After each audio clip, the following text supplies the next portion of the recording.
안녕하십니까.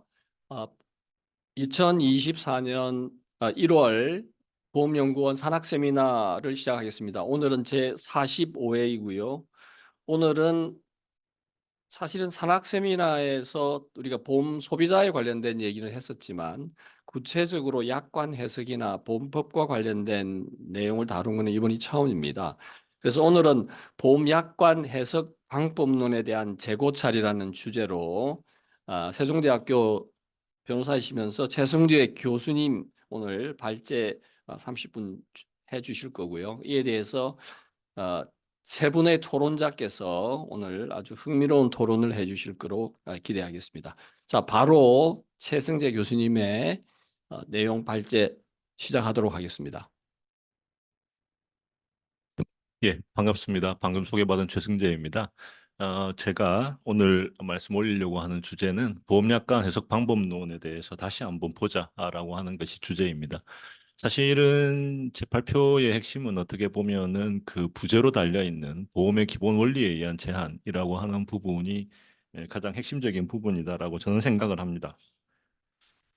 제가 2023년, 그러니까 작년 10월에 대법원에서 연구회가 있었고 그 자리에서 제가 그 계약 해석과 어, 보험법의 기본 원리를 반영한 보험약관의 해석이라는 주제의 발제를 했었는데요.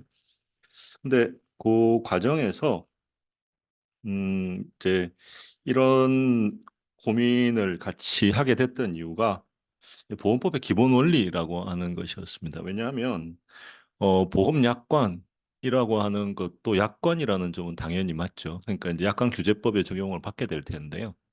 근데 보험약관도 약관법이라고 하는 게 애초에 이제 계약하고 연결되어 있으니까 계약법에 사실은 기본적인 계약 해석의 기본 원칙들하고도 같이 또 부합해야 됩니다.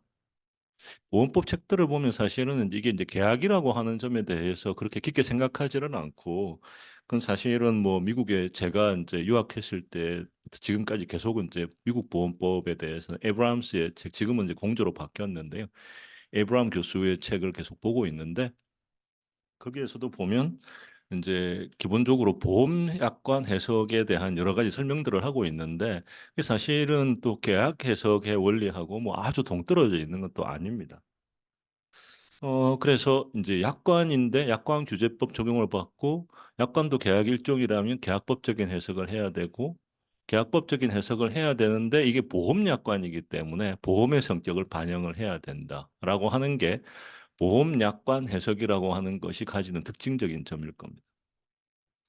그런데 이제 그런 고민을 하면서 어떤 생각을 해봤냐 그러면 자 그러면 이런 그 약관규제법이라고 하는 것의 원리는 그 민법하고는 어떻게 되지? 민법의 계약법하고 생각을 해보니까 그러면은 애초에 민법의 계약법이라고 하는 것들에 대해서 독일법은 어떻게 대응을 하고 있지?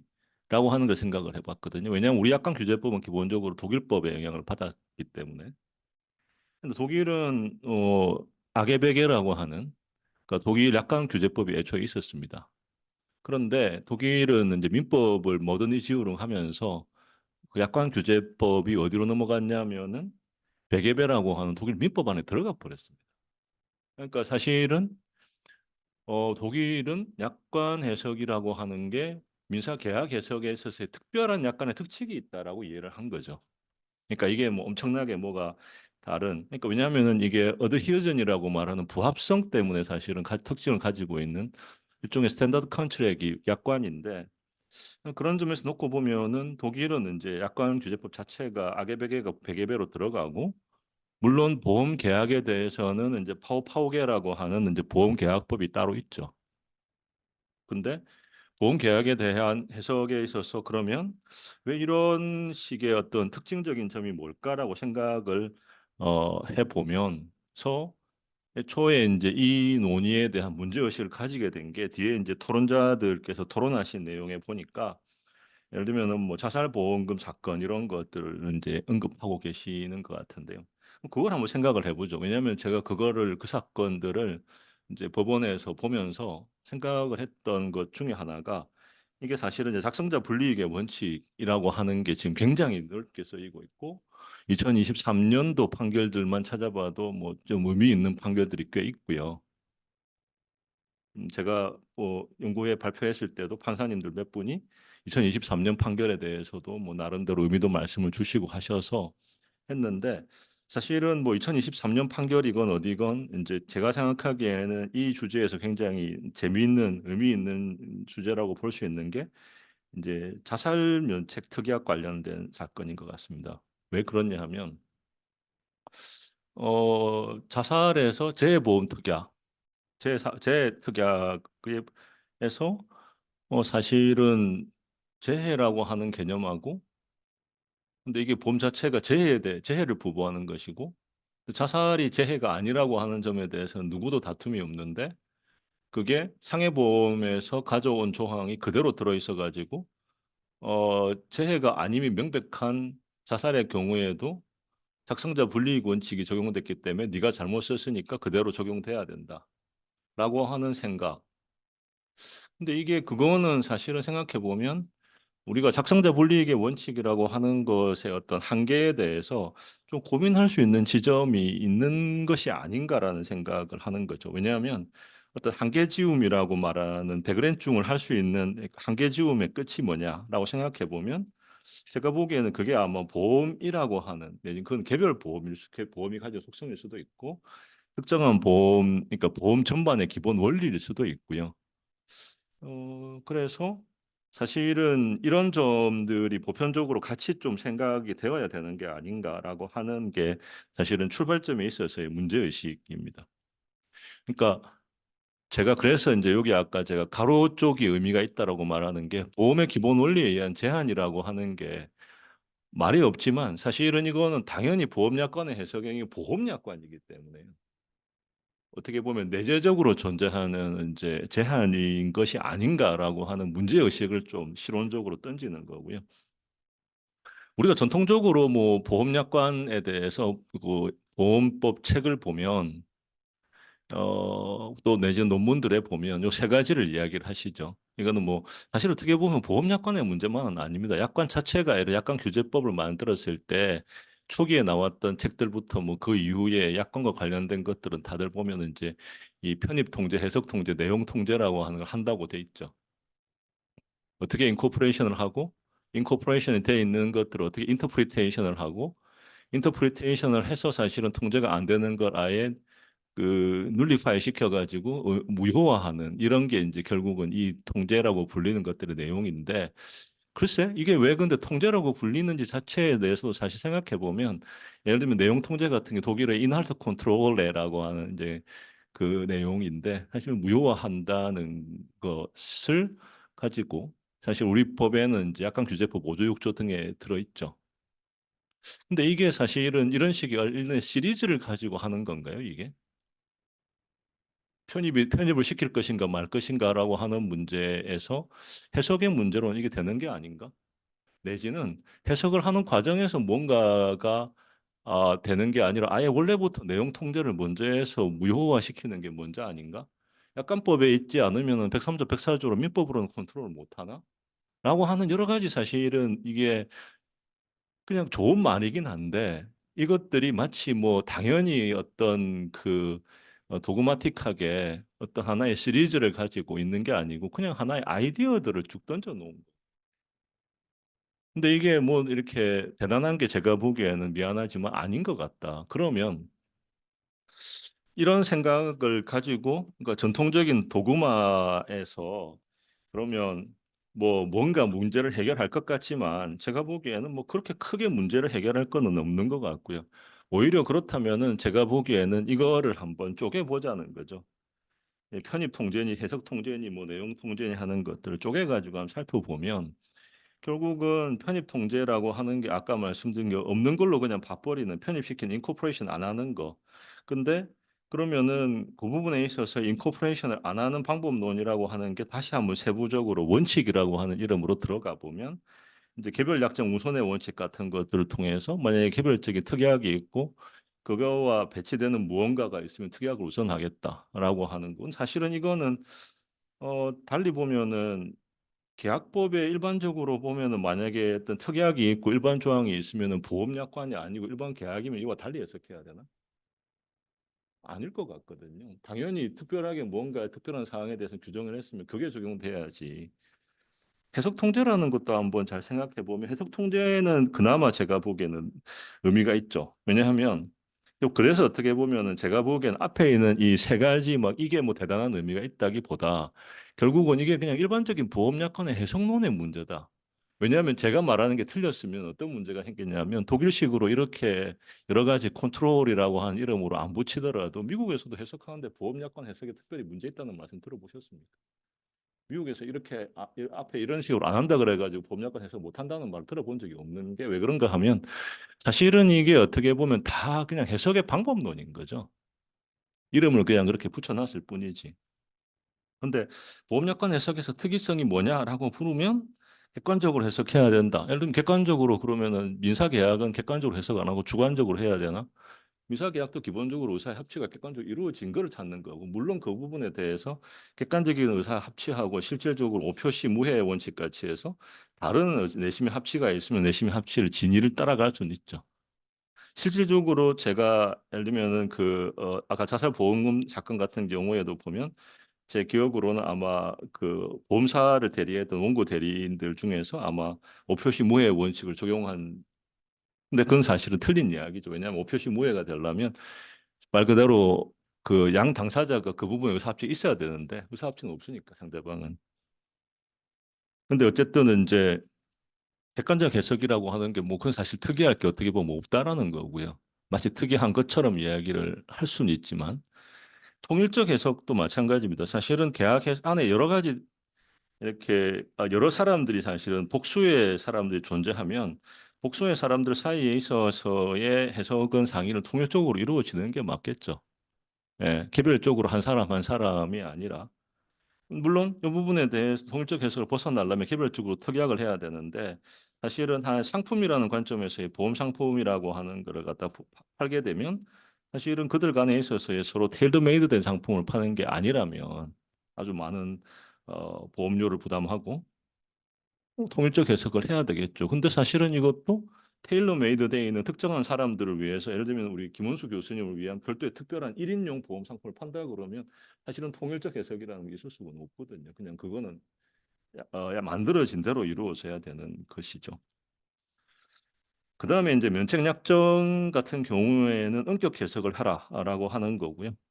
예, 원격 해석을 해야 될 이유가 뭘까 생각해 보면 얘가 돈을 안 주겠다고 지금 빠져나갈라 그러니까 그건 엄격하게 해서 가급적 돈을 주는 쪽으로 보장을 해줘라라고 하는 것 때문에 그런 거겠죠. 그러니까 그는 뭐 충분히 이해는 가고요. 예, 그런 의미에 있어서의 이제 수정 해석이나 제한 해석 자체를 제한적으로 보는 것이 도출될 수가 있을 것 같습니다. 그 외에 이제 경제적인 의미나 목적을 고려하고 뭐 약관 해석 시의 전체적 맥락을 고려하고 뭐 신의칙을 봐라라고 하는 건데 신의칙이 사실은 뭐냐 하면 약관 규제법 5조에 보면은 5조 2항인가요? 아마 신의 성질에 따라 약관을 해석해야 된다고 이미 나와 있습니다. 이게 뭐 보험 해석 약관이라 특별한 게 아니고 그리고 사실 어떻게 보면 약관법에 그게 없다 하더라도 어차피 민법의 2조는 여전히 같이 이제 신의칙을 적용을 받게 될 거고요. 예. 그러다 보니까 이게 뭔가 특별한 것 같지만 우리가 특별하다는 생각을 갖다가 걷고 곰곰이 따져서 생각해 보면 이것이 사실은 계약 해석의 원리들하고 크게 다를 게 없다라고 하는 결론을 저는 도출할 수 있다고 보고 바로 그런 지점에서 앞서 말씀드렸던 것처럼 독일 같은 경우에도 악의 베개가 베개배로 들어가도 그냥 특칙으로 들어가도 별반 문제가 없어지는 게 예, 이런 점이 아니겠나라는 생각을 해보는 거죠. 근데 이제 결국 그렇게 되면은 이제 이러한 그러면은 자리에서 계약 해석은 결국 어디로 들어가게 되나라고 생각을 보험약관 해석에 있어서 이제 아까 보험법의 원리라는 걸 어디에 넣을 건가라고 하는 점을 생각해 보면 사실은 뭐 여기저기 들어갈 수가 있습니다. 왜냐하면 결국 이것도 결국 보험약관이기 때문에 그냥 약관이 아니라 보험이라고 하는 점에 있어서의 특수성을 감안하는 점은 해석에 있어서의 여기저기 지점에서 들어가야 되는데 그 부분에 대해서 실제 소송 실무에서 가장 다툼이 많이 생기는 게 작성자 분리의 원칙이니까 작성자 분리의 원칙이라고 하는 게 저는 이건 당연히 이제 이해는 가죠. 왜냐하면 대량적인 계약을 하는데 네가 만들어 가지고 네가 만약에 드래프트를 하는 사람이 드래프트맨 입장에서 자신에게 유리하게 만들 수 있는 기회가 얼마든지 있었는데도 불구하고 그걸 네가 이렇게 써놔 가지고 앰비규이티를 줬다 그러면 그런 앰비규이티에 대한 불이익은 만든 사람이 입어야 된다라고 하는 거에 대해서는 사실은 별반 이견이 있을 수가 없다고 생각합니다. 다만 그런 앰비규어티라고 하는 것에 있어서 앰비규어스 하냐라고 하는 그러니까 예를 들면 에이브람 같은 경우에도 그 보험법에서 보험약관 해석에서 이 작성자 불이익에 대해서 가장 중요한 키워드로 삼는 게 앰비규어티거든요. 앰비규어스 해야 사실은 이게 적탁동을 하게 되는데 사실은 그 앰비규어티가 있냐라고 하는 점, 모성에 대한 일일성에 대한 부분에 대한 판단에 있어서도 마찬가지고 또 마찬가지의 지점에서 그걸 실제로 해석을 하는 데 있어서도 마찬가지로 이 특정한 보험약관 예를 들어서 뭐 어떤 특정한 걸 갖다가 이제 우리 그 보험연구원에서 뭐 사건에 대한 말씀을 하니 좀 그 불편해하시는 것 같아서 제가 자꾸 이걸 말씀을 못 드려가지고 이게 예. 예, 길동의 아저씨 보고 이 아저씨를 못하는 비슷한 지금 말씀을 드려야 되는 건지 싶은데 근데 또 토론자들은 말씀을 하고 계신 것 같아서 그 예를 들면은 작성자 분리의 원칙이 적용됐던 아까 말씀드린 사망보험을 갖다 재해 특이하게 자살을 해도 사망이라고 재해라고 봐서 사망보험금을 줄 거냐라고 하는 것도 생각해 보면 그 아예 자체가 재해 특약이거든요.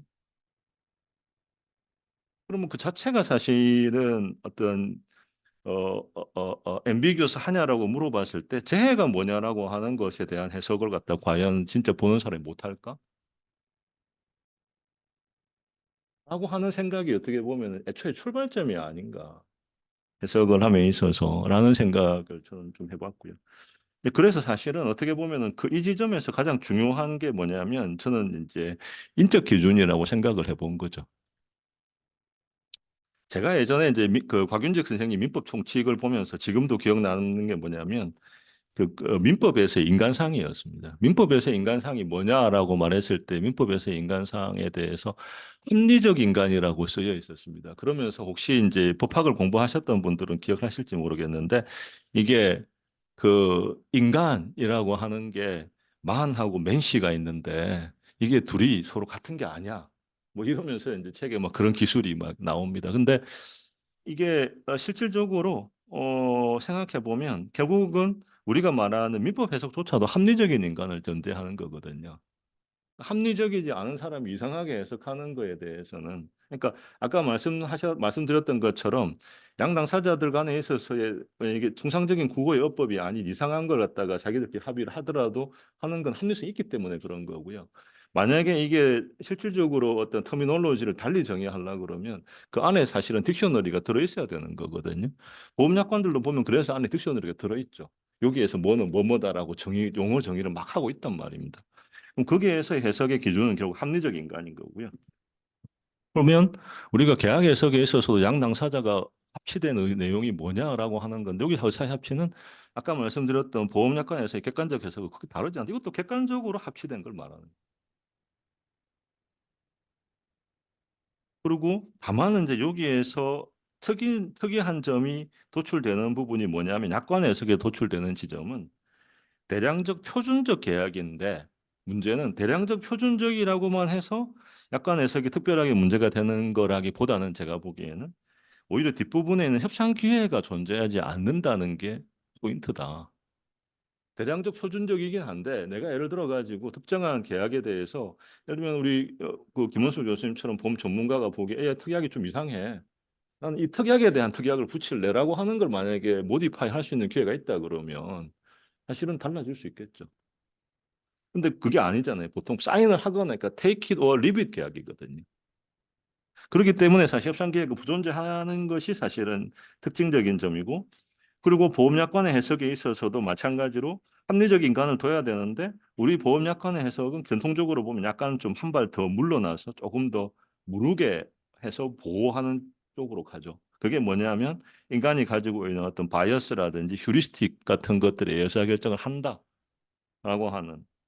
근데 여기에서 저희가 고민해야 될 지점이 뭐냐면 이런 지점에 있어서의 바이어스나 휴리스틱 같은 것들을 갖다 굉장히 또 무르게 이제 뒤쪽으로 많이 양보하면 어떤 문제가 생기냐면 그러니까 그거를 보는 사람이 내가 비합리적일수록 내가 그 계약을 하기 위해서 들이는 시간을 줄이면 줄이고 노력을 덜 하면 덜 할수록 어떻게 되냐면 보호받는 수준이 어떻게 되나요? 높아져 버리죠. 모르는 게 더 많으니까. 근데 그건 이상한 결론이잖아요.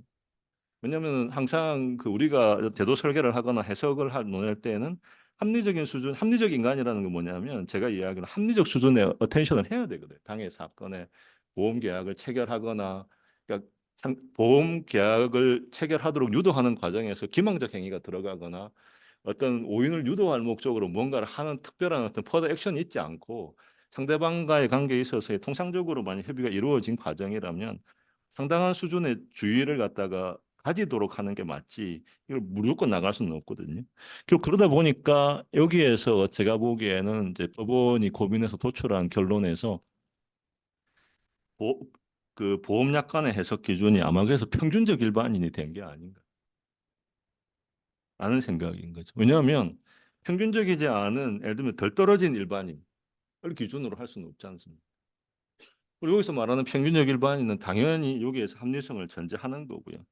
자, 그렇다면은 이런 눈을 가지고 봤을 때 결국은 우리가 서여 있든 그렇지 않든 간에 있어서의 해석은 기본적으로는 이제 내가 지금 체결하고 있는 맥락이 뭐다? 보험 계약이다. 그리고 보험 계약의 체결을 보험 약관이라고 하는 걸 갖고 한다. 그럼 그 부분에 대해서 보험 약관을 하는데 나는 주계약으로 이런 걸 할 거고 그게 특약으로 이런 걸 붙일 거다. 이거조차도 내가 전혀 이해를 못했다 모르겠는데 그리고 그 계약들은 대개 어떤 성격을 가지고 있고 어떤 기본 원리로 어떤 커버리지를 갖고 있는 것이다라고 하는 이해가 당연히 해석에 있어서 고려되는 게 맞다.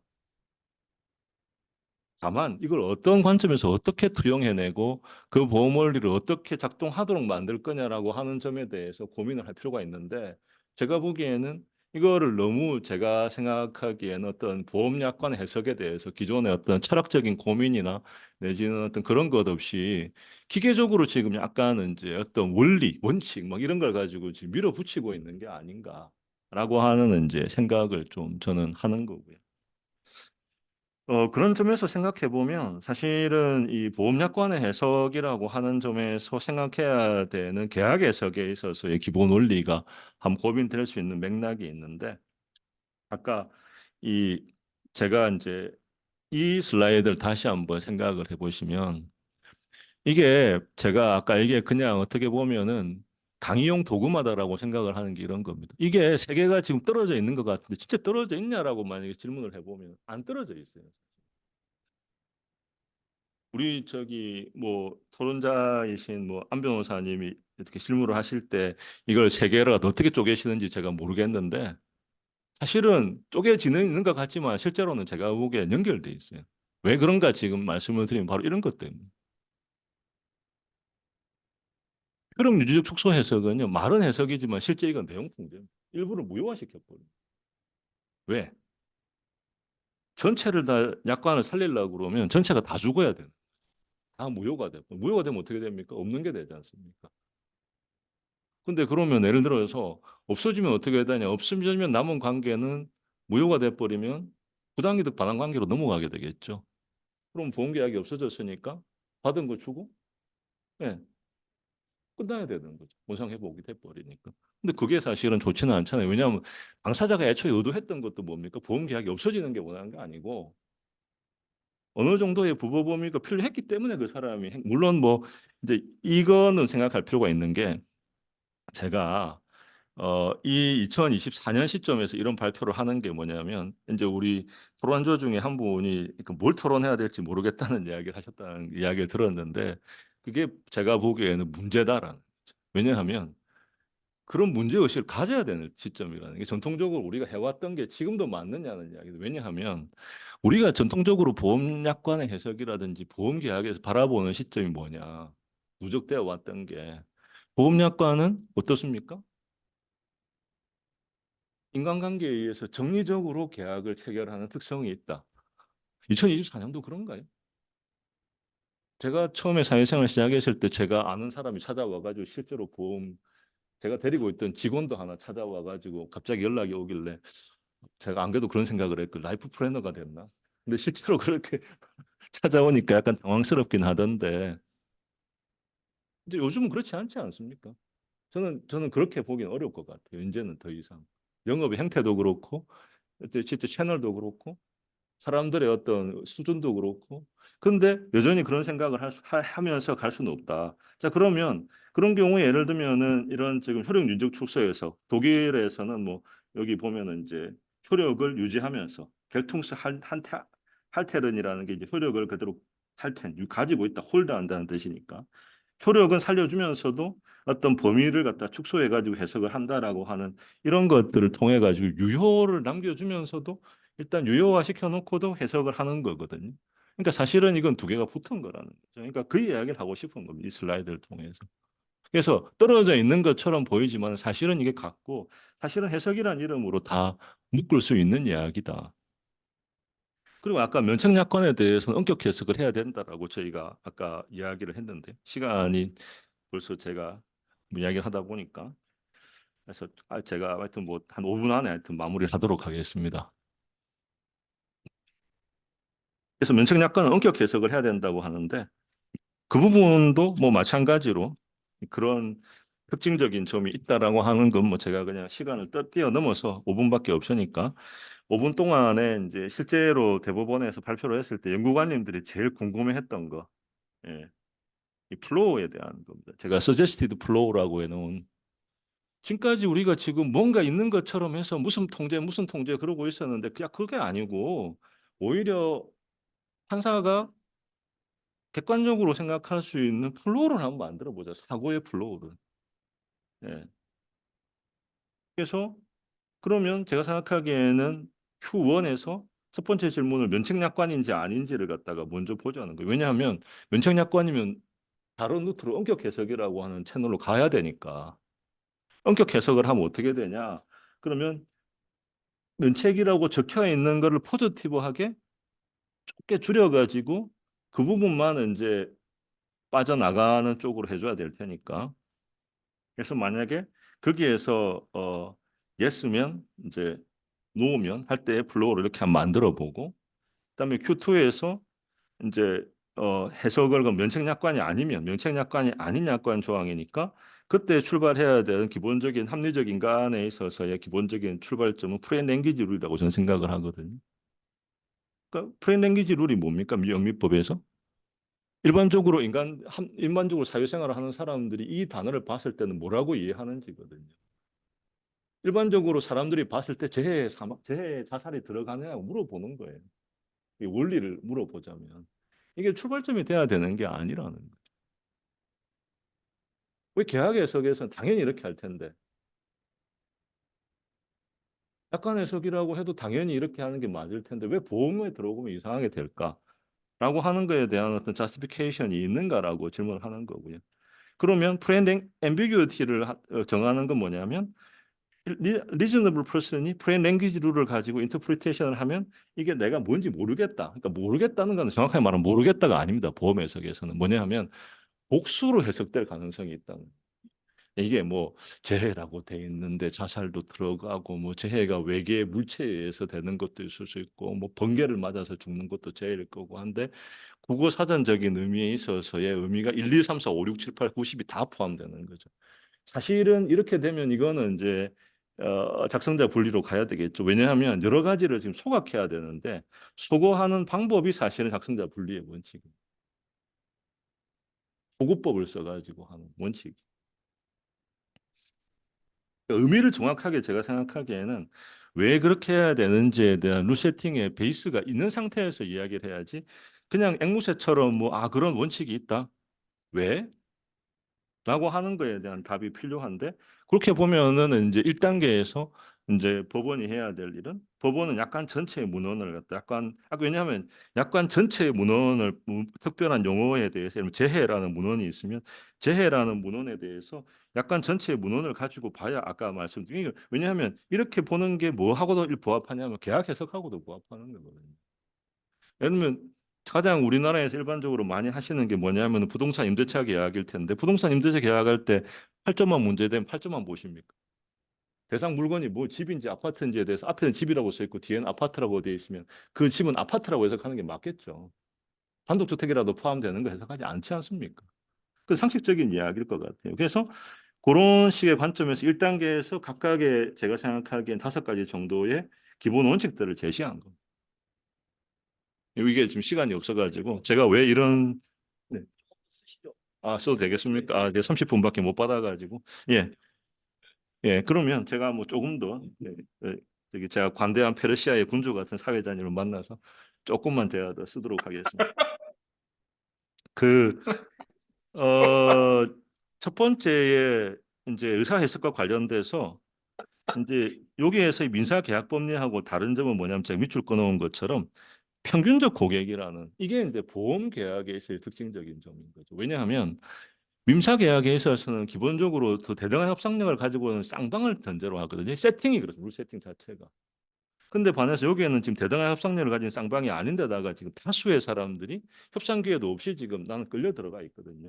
그렇기 때문에 이때 평균적 고객을 생각을 해야 되는데 평균적 고객이라고 하는 걸 정하는 게 제가 보기엔 실제로 보험약관 해석에 있어서는 가장 중요해져야 된다. 지금은 평균적 고객을 정하는 경우가 별로 없죠. 판사님이 평균적 고객. 근데 그 판사님은 너무 에듀케이션 수준이 높지 않은 판사님을 만나든지 평균적 판사님을 만나는지 그 사실은 모르는 거죠. 그래서 그 관점에서 바라봐야 되는 거고요. 그 다음에 두 번째에서 아까 약관 해석과 관련해서 굉장히 중요한 게 효력에 대해서는 기본적으로는 있는 걸로 유지를 해주는 게 저는 맞다. 만약에 이걸 하면은 효력이 무효가 돼버려야 된다 그러면 사실은 이 부분은 유효가 되도록 그게 지금 대법원 판례에서 뭐 제한 해석이나 수정 해석을 하여서는 아니 된다라고 하는 이야기하고 효력이 유지되도록 해석해야 된다는 이야기는 다른 이야기. 그러니까 유지되도록 해석하면서 제한이 될 수밖에 없다면 저는 제한시키는 게 맞다고 본다는 거죠. 무효가 되는 걸 원하지는 않았을 테니까. 그러면서 동일한 해석, 약관에서의 증권이나 보험 약관 안에서의 해석은 동일하게 해석되도록 해야 되는데 이때 보험회사들이 제가 생각하기에 약관을 제대로 만들어야 되긴 하는 게 실제 사건들 보면은 왜 우리나라 회사들이 이렇게 하지? 싶은 경우들이 있는데 정신 차리고 보험약관에서 특히나 데피니션은 명확하게 잘 정리가 돼야 되겠죠. 통일적으로. 예. 그다음에 그럼 불일치가 있으면 어떻게 할까에 대한 부분이 이제 3, 4, 5에 대한 이야기고요. 거기에서 이제 예를 들면은 가끔씩 이제 실제 법원에서도 등장하는 유권 해석의 문제. 유권 해석은 저는 요거는 존중이라는 게 제가 생각하는 키워드입니다. 존중돼야 된다. 물론 달리 해석될 수도 있다는 거죠. 감독원에서 달리 해석을 뭐 했는데 그 감독원 해석대로 해야 되냐? 감독원에서 한 것대로 만약에 아마 보험회사들은 그렇게 말씀하실 가능성이 많죠. 감독원 이렇게 그렇다고 하던데요. 근데 그건 당연히 존중되는 게 맞죠. 그러니까 영미법으로 하면 데퍼런스가 주는 건 맞는데 근데 달리 해석될 여지가 당연히 없어지는 건 아니다라는 이야기를 제가 쓴 거고요. 나중에 요것만 딱 보시면 이 사람이 왜 이런 성의 이야기를 했지라고 하실까 봐 뭐 그냥 의미에 대해서만 내 말씀 드렸고요. 만약에 이제 아까 앞쪽에서 제가 Q1이 뭐였냐면 면책 조항인가요로 했지 않습니까? 물론 면책은 아까 쓴 것처럼 exemption, exclusion 두 가지가 로이드 이후부터 나오는 이제 보험 해석에서는 두 가지가 나누어지는 거긴 한데 제가 그냥 통틀어서 그냥 퉁쳐서 면책이라고 하면 이 부분 1-1로 가야 될 거고요. 그럼 어떻게 돼? 여기 핵심적인 키워드는 뭐냐? 명시적입니다. 엄격해서 그러니까 뭐 대단히 있는 것 같은데 사실은 그게 명시적으로 안 써. 익스프레스리 아니면 임플라이드로 너 주장하지 마. 그럼 결국 보험회사에게 주는 메시지는 뭐냐면 네가 빠져나오고 싶으면 명확하게 잘 써봐 이거는 면책약관은. 사실은 이런 것도 면책되는데요. 안 된다는 거죠. 그렇게 주장해서. 그다음에 만약에 이제 그 2-1단계에서 그래서 만약에 명확하다. 저 명확성이 중요해요. 왜냐하면 출발점에서 앰비규어티가 있는지 없는지가 해석에서 출발점이니까 명확하면 문헌대로 해석해야 됩니다. 여기에서 제가 보기에는 작성자 불이익이고 어쩌고 할 이야기가 없어요. 명확하면 아무리 고객한테 불리해도 그냥 그대로 해석하는 게 맞는 겁니다. 근데 만약에 이제 불명확하면 어떻게 할 거냐라고 하는 문제에 있어서 이제 비로소 등장하는 게 작성자 불이익인데 작성자 불이익에서의 명확한지 불명확한지 문제에서는 여전히 중요한 게 아까 제가 계속 반복해서 말씀드린 것처럼 평균적 고객이 누군지를 정하고 거기에 따라서 해야 된다. 그럼 이 단계에 있어서 여기서 오늘 제가 말씀드렸던 주제의 하나인 이 보험법의 기본 원리 내지는 당해 보험이 가지고 있는 예를 들면은 그게 자체가 뭐 상해보험이든 생명보험이든 내지는 그 상해보험이나 생명보험이면은 예를 들면 인보험일 경우 인보험에서 어떤 보험이 가지고 있는 특징이 있단 말이에요. 그게 깨져버리면 더 이상 그 보험이 있을 수가 없는 게 제가 보기에 생각하는 마지나란 의미에 있어서의 기본 원리입니다. 이거에 반하는 게 만약에 증명이 되면 그 단계에 있어서는 어떻게 해야 되냐면 요걸 빠져나가 버리면 이걸 아예 무효화시키는 수밖에 없어요. 그러니까 앞쪽에서 요걸 갖다가 한계 원리이기 때문에 이 부분에 대해서 그렇게 해석하시면 이거는 이 보험 상품은 있을 수가 없어요라고 하는 걸 증명하면 그 상태에서는 이게 해석의 제한 원리로 작동해야 된다. 그럼 이때 등장하는 게 수정 해석이든 제한 해석이든 효력 유지적 축소 해석이든 이런 걸 통해 가지고 만약 이걸 날리지 않으려면 합리적으로 해석을 도출해내야 된다라고 합니다. 그럼 이때 해야 될 일이 뭐냐 하면 보험 목적물 내지는 보험에서 부과되는 의미의 본질, 보험 계약의 목적 이런 것들을 가지고 해석을 해야 되는데 이때 들어가는 게 바로 뭐냐 하면 보험 계약의 이 당해 보험의 원리라는 기초. 이런 경우에 따라서는 보험학하는 선생님들한테 이 보험 내지는 보험 상품 개발한 사람한테 이 보험은 이게 없으면 어떻게 되나요? 예를 들면은 우리가 붕어빵에는 붕어가 없어도 빵이기 때문에 우리가 붕어빵을 참고 먹잖아요. 실제로 만약에 붕어 구이면 다른 이야기잖아요. 붕어 구이에 붕어가 없으면 안 되잖아요. 붕어인 척하는 구이지. 예. 그래서 이제 그 이야기가 반영이 그래서 돼야 된다라고 해서 하여튼 뭐 보험약관 해석에 있어서 보험법의 기본 원리가 이래서 어, 달성이 돼야 된다는 거고요. 예, 이렇게 되면은 각각의 단계별로 이제 저희가 어떤 요것보다 사실은 실제 제가 이제 제안한 거는 제 논문이 한 꽤 긴 논문인데요. 제가 이제 조만간 아마 그 뭐 사건하고 무관한 부분에 대해서는 잘라서 발표를 하려고 하는데 물론 뭐 제가 뭐 특별한 사건을 지금 대리하고 있다는 뜻은 아니고요. 하여튼 예. 근데 정리를 한번 해보면 그래서 뭐 제한된 시간에 어떤 제한된 몇 가지 메시지를 중심으로 해서 드리려고 해서 한 건데 이게 이렇게 뭐랄까 약간 플로우를 객관적으로 만들어 주는 작업을 해야 이거 제가 지금 어차피 실론이라고 했기 때문에 뭐 나는 맞고 다른 사람이 말한 건 다 틀렸다고 말하는 건 아니고요.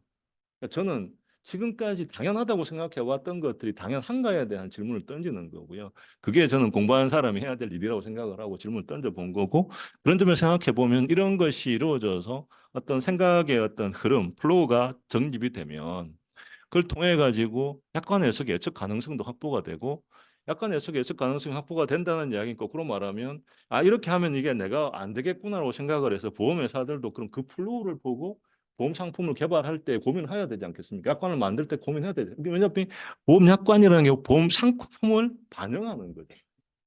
금융 상품의 특징은 계약이라는 형식으로 다 만들어지거든요.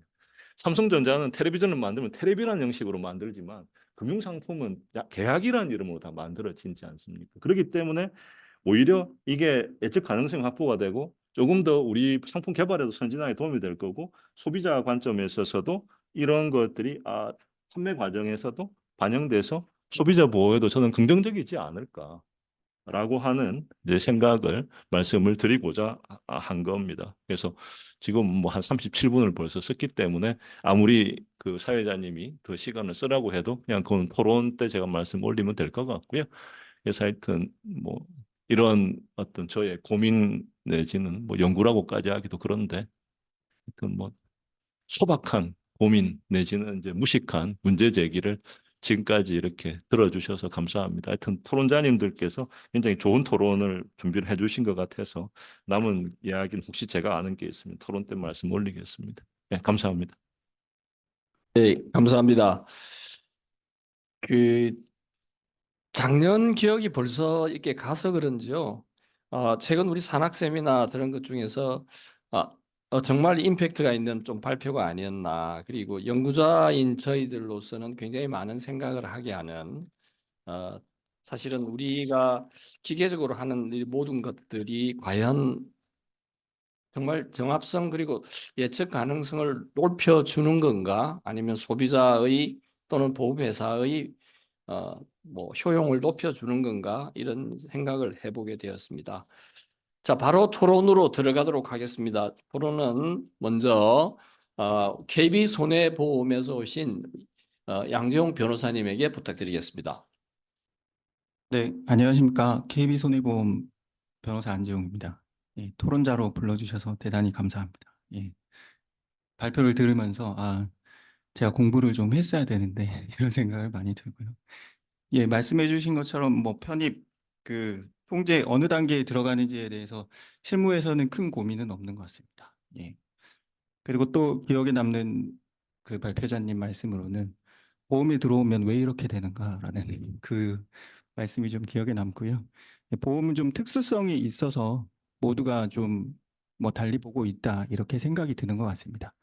그리고 제가 소송건을 보면 그 판사님들도 사람인 이상 보험료 받을 때는 받다가 왜 보험금을 줄 때는 안 주느냐라는 이미 그 편견을 가지고 계시기 때문에 보험의 원리가 조금 멀어지는 그런 현상을 많이 볼 수 있었고요. 저는 실무를 하면서 10년 넘게 실무를 하면서 조금 무엇이 조금 안타까웠는지, 그리고 법원의 해석에 따라서 오히려 보험 소비자에게 불편함을 주는 경우는 없었는지 이런 것들을 좀 살펴보도록 하겠습니다. 그래서 구체적인 기준 마련이라고 하지만 보다 좀 보다 보험 사내 변호사로서의 좀 바램이라고 생각해 주시면 될 것 같습니다. 과거에 자살과 관련해서는 그 약관은 오른쪽 위에 있는 것과 같이 피보험자가 고의로 자신을 해친 경우는 면책으로 하고 있었습니다. 근데 다만 단서로서 그 보험금이 지급될 여지를 줄 수 있었던 것은, 그러나 피보험자가 정신질환 상태에서 자신을 해친 경우 혹은 2년이 지난 경우로 명확하게 되어 있었습니다.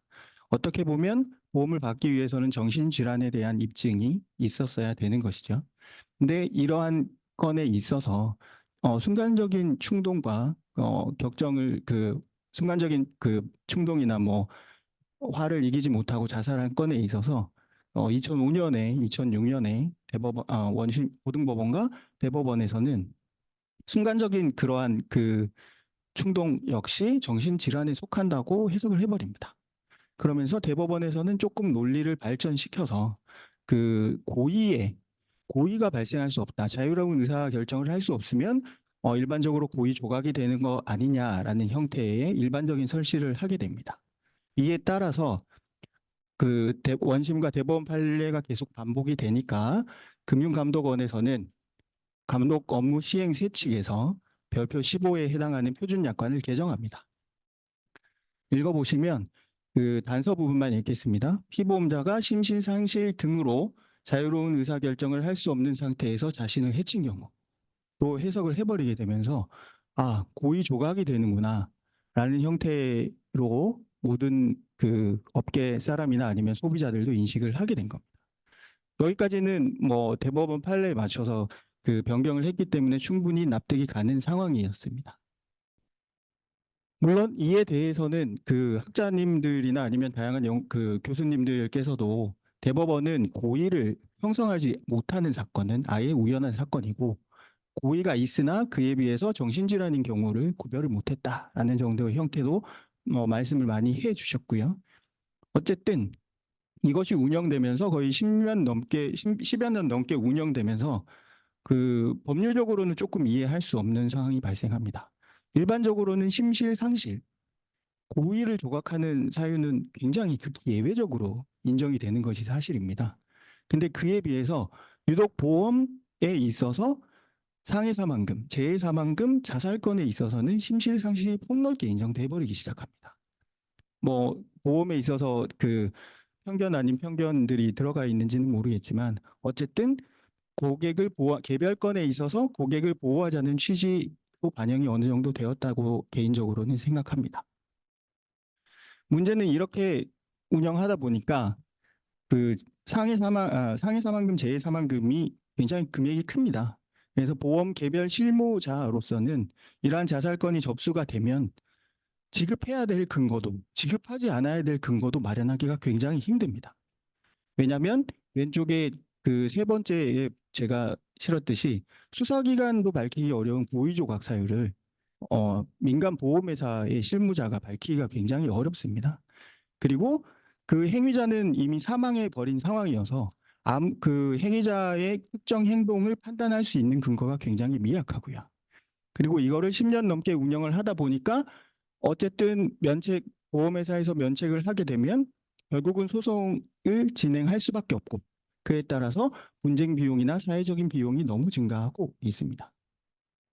게다가 다툼이 계속되면 유족들은 이 비극적인 사건을 떠올려야 됩니다. 계속 다퉈야 되고요. 그 과정에서 발생하는 정신적인 충격 등도 제가 봤을 때는 만만치 않게 큰 것 같습니다. 그리고 또 실무적으로는 법원 감정을 진행을 하게 됩니다. 그 당시 자살자가 자유로운 의사결정을 할 수 있었는지에 대한 감정을 진행을 하게 되면 특정 재판부는 정신건강의학과를 가게 되고 또 어떤 경우에는 법의학 감정을 진행하게 됩니다. 두 진행에 따라서 결과가 달라지는 경우가 굉장히 많고요. 굉장히 유사한 건에 대해서 정신과적으로는 자유로운 의사결정이 불가능하다라고 보는 경우도 있고 오히려 법의학을 가게 되면 자유로운 의사결정이 가능하다라고 나오는 경우도 굉장히 많습니다. 그에 따라서 판결 결과가 예상하기가 어렵고 오히려 법원이 아니라 특정 어느 분야의 감정이 진행하느냐에 따라 결과가 달라지는 경우도 발생합니다. 그리고 많은 학자분들과 교수님이 지적해 주듯이 자살의 방지와 그리고 보험 원리에 위배되는 고의 사고에 대해서도 이거를 보험금이 지급되어야 하는지에 대한 원초적인 의문은 여전히 남아 있습니다. 그러면 제가 생각했을 때는 이 법원은 어떻게 해야 되느냐? 헌법재판소는 헌법 불합치 결정을 할 수 있습니다. 입법자가 다양한 제3의 제도를 만들든지 아니면 그 사회 여론에 따라서 다시 제도를 설정하든지. 그러나 대법원은 구애별 구체적인 사건에 있어서 결론을 내려줘야 되기 때문에 이러한 판단은 못하는 것은 당연하다고 봅니다. 그리고 제가 2번과 3번에서 제가 말씀드리듯이 그 약관의 유효성은 결국 설명 의무까지도 연결이 되고 있습니다. 실무상으로. 저희 실무에서 중요한 사항이라고 하는 것은 특정 고객이 보험을 가입할지 아니면은 하지 않을지 아니면 동일한 보험료를 낼지로 요약이 됩니다. 결론적으로는 약관의 유효성과 면책 약관을 하나 날림으로 인해서 시중에 보험업계에 없는 보험을 대법원이 만들기 시작합니다. 저도 뭐 실무를 하다 보면 덜어 발생을 하는 거고요. 그렇게 되는 경우에는 대수의 법칙이라든지 보험료 수지 상등이 전혀 맞지 않는 원리에 의한 보험이 탄생하게 되는 경우를 꽤 많이 보고 있습니다. 또한 대법원에서 설명 의무 대상을 하나하나 추가하게 되면 결론적으로 고객들은 모든 걸 설명을 받아야 하고 실제 TM 전화로 보험을 가입하다 보면 20분, 30분씩 스크립트를 계속 듣고 있는 경우가 많이 발생합니다. 오히려 고객 불편이 발생하는 것이죠. 이런 정도의 조금 현실적인 운영상에서의 문제점이 있었다라고 말씀을 드릴 수 있고요. 그에 반해서 최근에 본인 부담 상한제 관련해서는 오히려 대법원이 보험 약관이 적극적으로 유효하다고 해준 경우도 있습니다.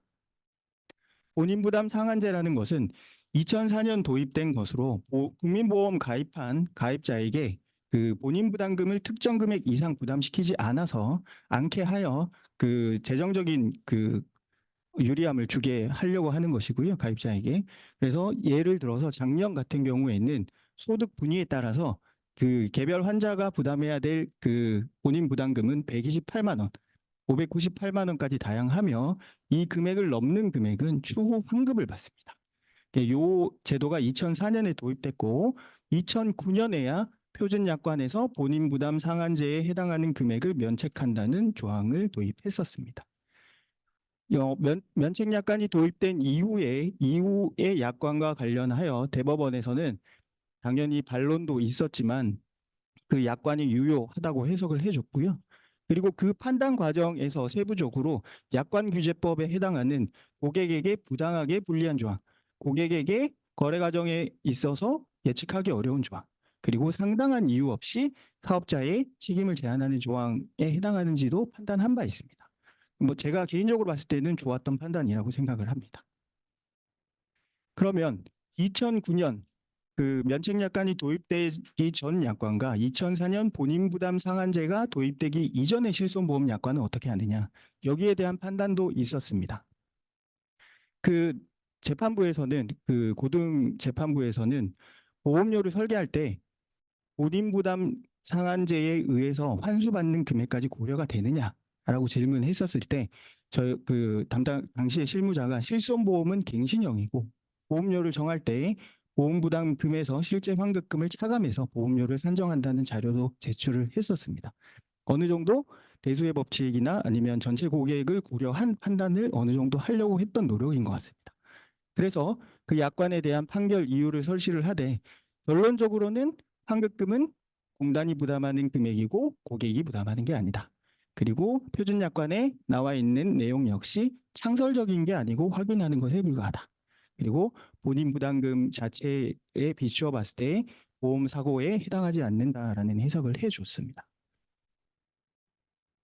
이것처럼 그 다양한 뭐 대법원에서 해석 통제, 적극적인 약관 통제를 통해서 새로운 그 보험 질서가 성립이 돼 버리는 과정에 있어서 제가 조금 미약하지만 감히 제가 한두 마디를 더 해보고자 제가 세부 기준이라는 말을 넣었는데요.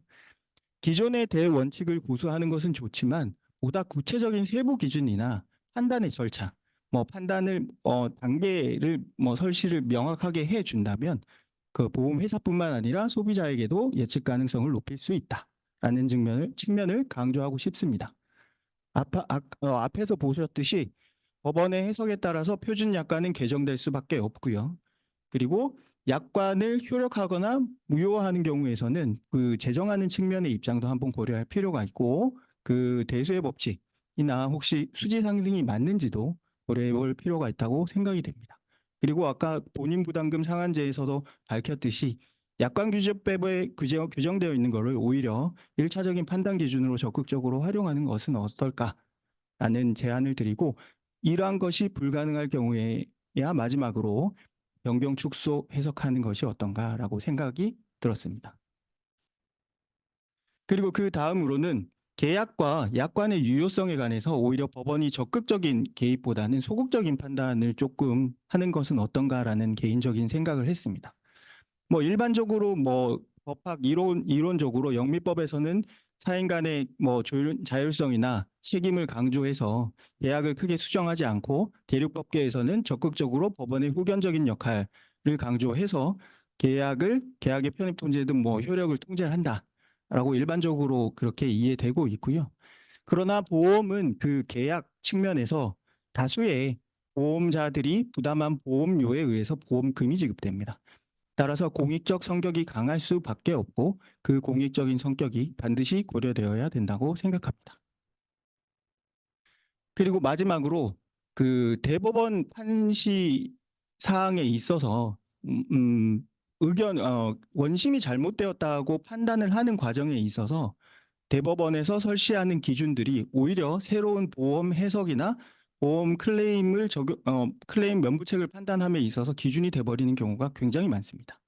그래서 개별 건에 대해서 사실관계를 취신함에 있어서 법관 판사님들이 생각하시기에 우선순위를 두는 것은 당연히 다를 것입니다.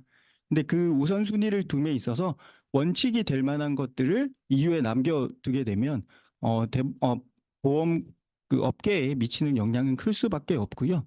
특히 오른쪽 위에 제가 설시했듯이 뭐 다양한 논의가 지금 되고 있습니다만, 대법원에서는 1월 4일자 선고로 피해자의 일관된 진술보다는 무죄 추정의 원칙을 강조한 대법원 판결을 설시한 바 있습니다.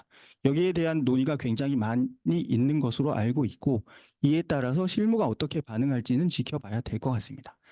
그것처럼 자살보험금에 있어서 2021년에 있었던 판결을 보면 셋째 줄에 의학적 견해가 증거로 제출되면 함부로 배척하지 마라 라는 설시가 있는 바람에 정신과로 감정하느냐, 법의학으로 감정하느냐 첨예하게 다투고 있습니다. 실제 개별 건에서.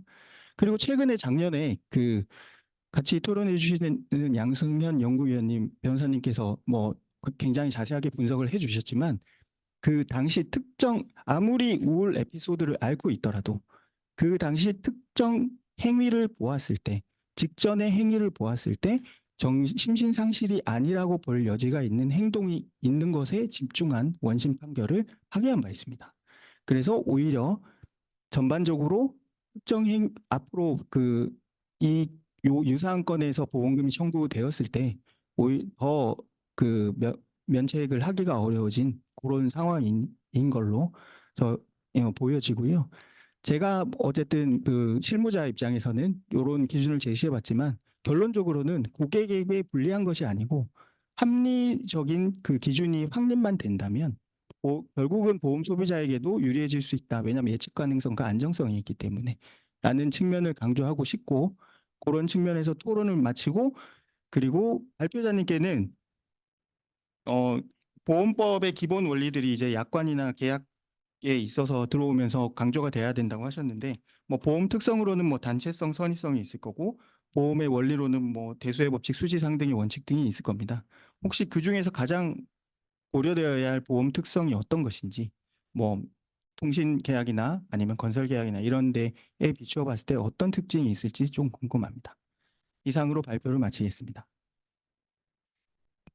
네, 안종 변호사님 아주 좋은 토론 그리고 질문도 이렇게 같이 해주셨습니다. 대단히 감사드립니다. 어, 저희들이 오늘 시간이 조금 빡빡한 관계로 바로 두 번째 토론으로 가도록 하겠습니다. 예, 양승현 보험연구원 변호사님께서 두 번째 토론해 주시겠습니다. 예, 토론 시작하겠습니다. 예, 발표해 주신 내용과 그 안 변호사님의 토론 내용 잘 들었습니다. 굉장히 중요한 말씀들을 많이 이미 정리를 해 주신 것 같고요. 그래서 저도 일단 발표해 주신 내용 가운데에서는 그래서 그 보험 원리를 통해서 보험 약관의 특성이기 때문에 또 내재적 한계라고 주신 말씀에 대해서 저도 깊이 공감을 했고요.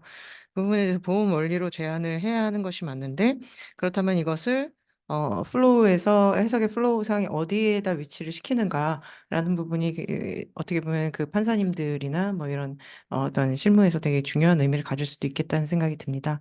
그래서 저는 물론 제가 준비한 토론문에는 그런 어떤 그 보험 원리가 기본적인 그 합리 해석이라든지 통일 해석이라든지 일반적인 그 보험 약관의 해석을 하는 객관적 획일적 해석을 하는 단계에서 보험 원리도 함께 고려를 하고 그래서 그것을 통해서 어떤 그 어떻게 보면 지배적인 그 합리적인 그 말하자면 뭐 이게 100%라는 거는 언제나 존재할 수 없다고 생각하기 때문에 최소한 뭐 산술적으로 뭐 90% 이상의 그런 어떤 해석이 나온다라면은 그 단계에서 끝나는 것이고 아니면 그럼에도 불구하고 다의적인 해석이 나타나고 그것들이 또 어느 정도 비등비등한 합리성을 갖췄을 때는 그때 비로소 이렇게 작성자 불이익으로 넘어가는 그런 플로우를 저는 생각을 하고 있었습니다. 네, 지금 그 제가 이해하는 것이 맞는지 모르겠지만은 그 교수님께서는 일단 일반적인 계약 해석으로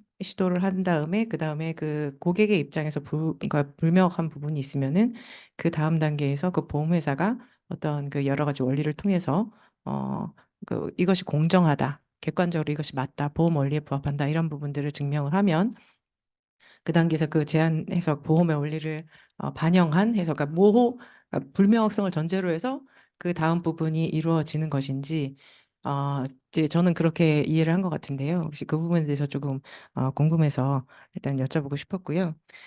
물론 이게 더 앞 단계에 들어가는지 더 뒷 단계에 들어가는지가 사실 뭐 실무상 어느 정도의 의미를 가질 수 있을지 그것은 뭐 일단 프랙티스가 있어야 알 수 있는 부분일 수도 있겠지만, 그러니까 또 이론적인 부분일 수도 있겠지만, 이게 제가 이 부분이 되게 중요하다고 생각을 지금 발표를 들으면서 가진 생각은 왜냐하면 이 모호성의 부분에 대해서 조금 작성자 불이익 원칙을 통해서 좀 쉽게 판단을 하는 경향이 있지 않은가라는 게 제가 평소에 좀 그런 생각을 가졌습니다. 왜냐하면은 아까도 말씀드린 것처럼 100%의 명확성은 어떤 경우에도 존재하기가 어렵거든요. 아무리 명확해 보이는 것도 누군가는 어떠한 그러니까 반론을 제기할 수 있다고 생각이 됩니다. 그러니까 법을 하는 사람 중에서는 뭐 우스갯소리처럼 당신과 햄버거를 먹고 싶습니다라는 단순한 문장을 한 법률가가 개입을 하면은 3페이지, 4페이지로 이렇게 늘어난다. 그러니까 클래리파이 하기 위해서 이 여기서의 뭐 햄버거라 함은 뭐 어떤 것을 의미하는 거고 당신과 함께라는 것은 당신이 들어있는 햄버거가 아니라 당신과 뭐 이런 식의 약간 웃기는 얘긴데요. 예, 그렇게까지 갈 수 있다는 거죠.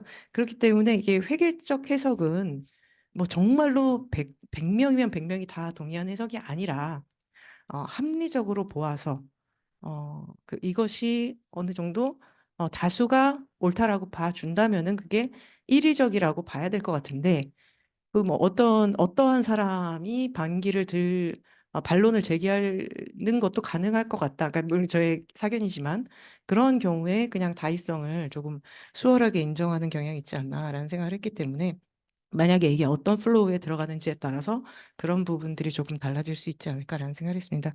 그래서 준비한 내용을 시간이 없어서 준비한 내용을 그냥 설명을 드리겠습니다. 그래서 저도 이게 합리적 해석 기준 마련 필요성에는 모두가 깊이 공감하실 겁니다. 그래서 사실관계, 모든 분쟁이 그렇겠지만 특히 보험은 사실관계 분쟁 그리고 약관의 해석 분쟁으로 크게 구분을 할 수 있겠죠.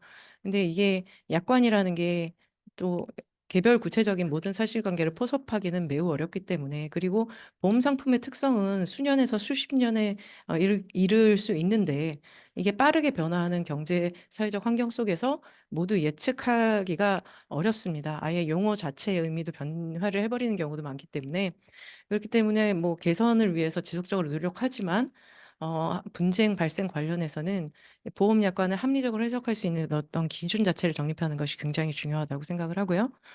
이런 기준은 또 발표자께서도 말씀 주셨지만 이런 분쟁 절차에서만 활용하는 것이 아니라 이게 아예 예측 가능성을 제거하면 분쟁 소지 자체를 줄일 수 있을 거라고 생각하고 그래서 굉장히 중요한 연구 과제라고 생각합니다. 다들 뭐 동의하시다시피 보험약관은 약관이고 그리고 나아가서 계약의 일종이고 그렇기 때문에 계약 해석 약관 해석의 원칙이 기본적으로 적용이 되지만 그에 더해서 보험의 특수성을 고려해야 됨은 다들 말씀 주셨습니다.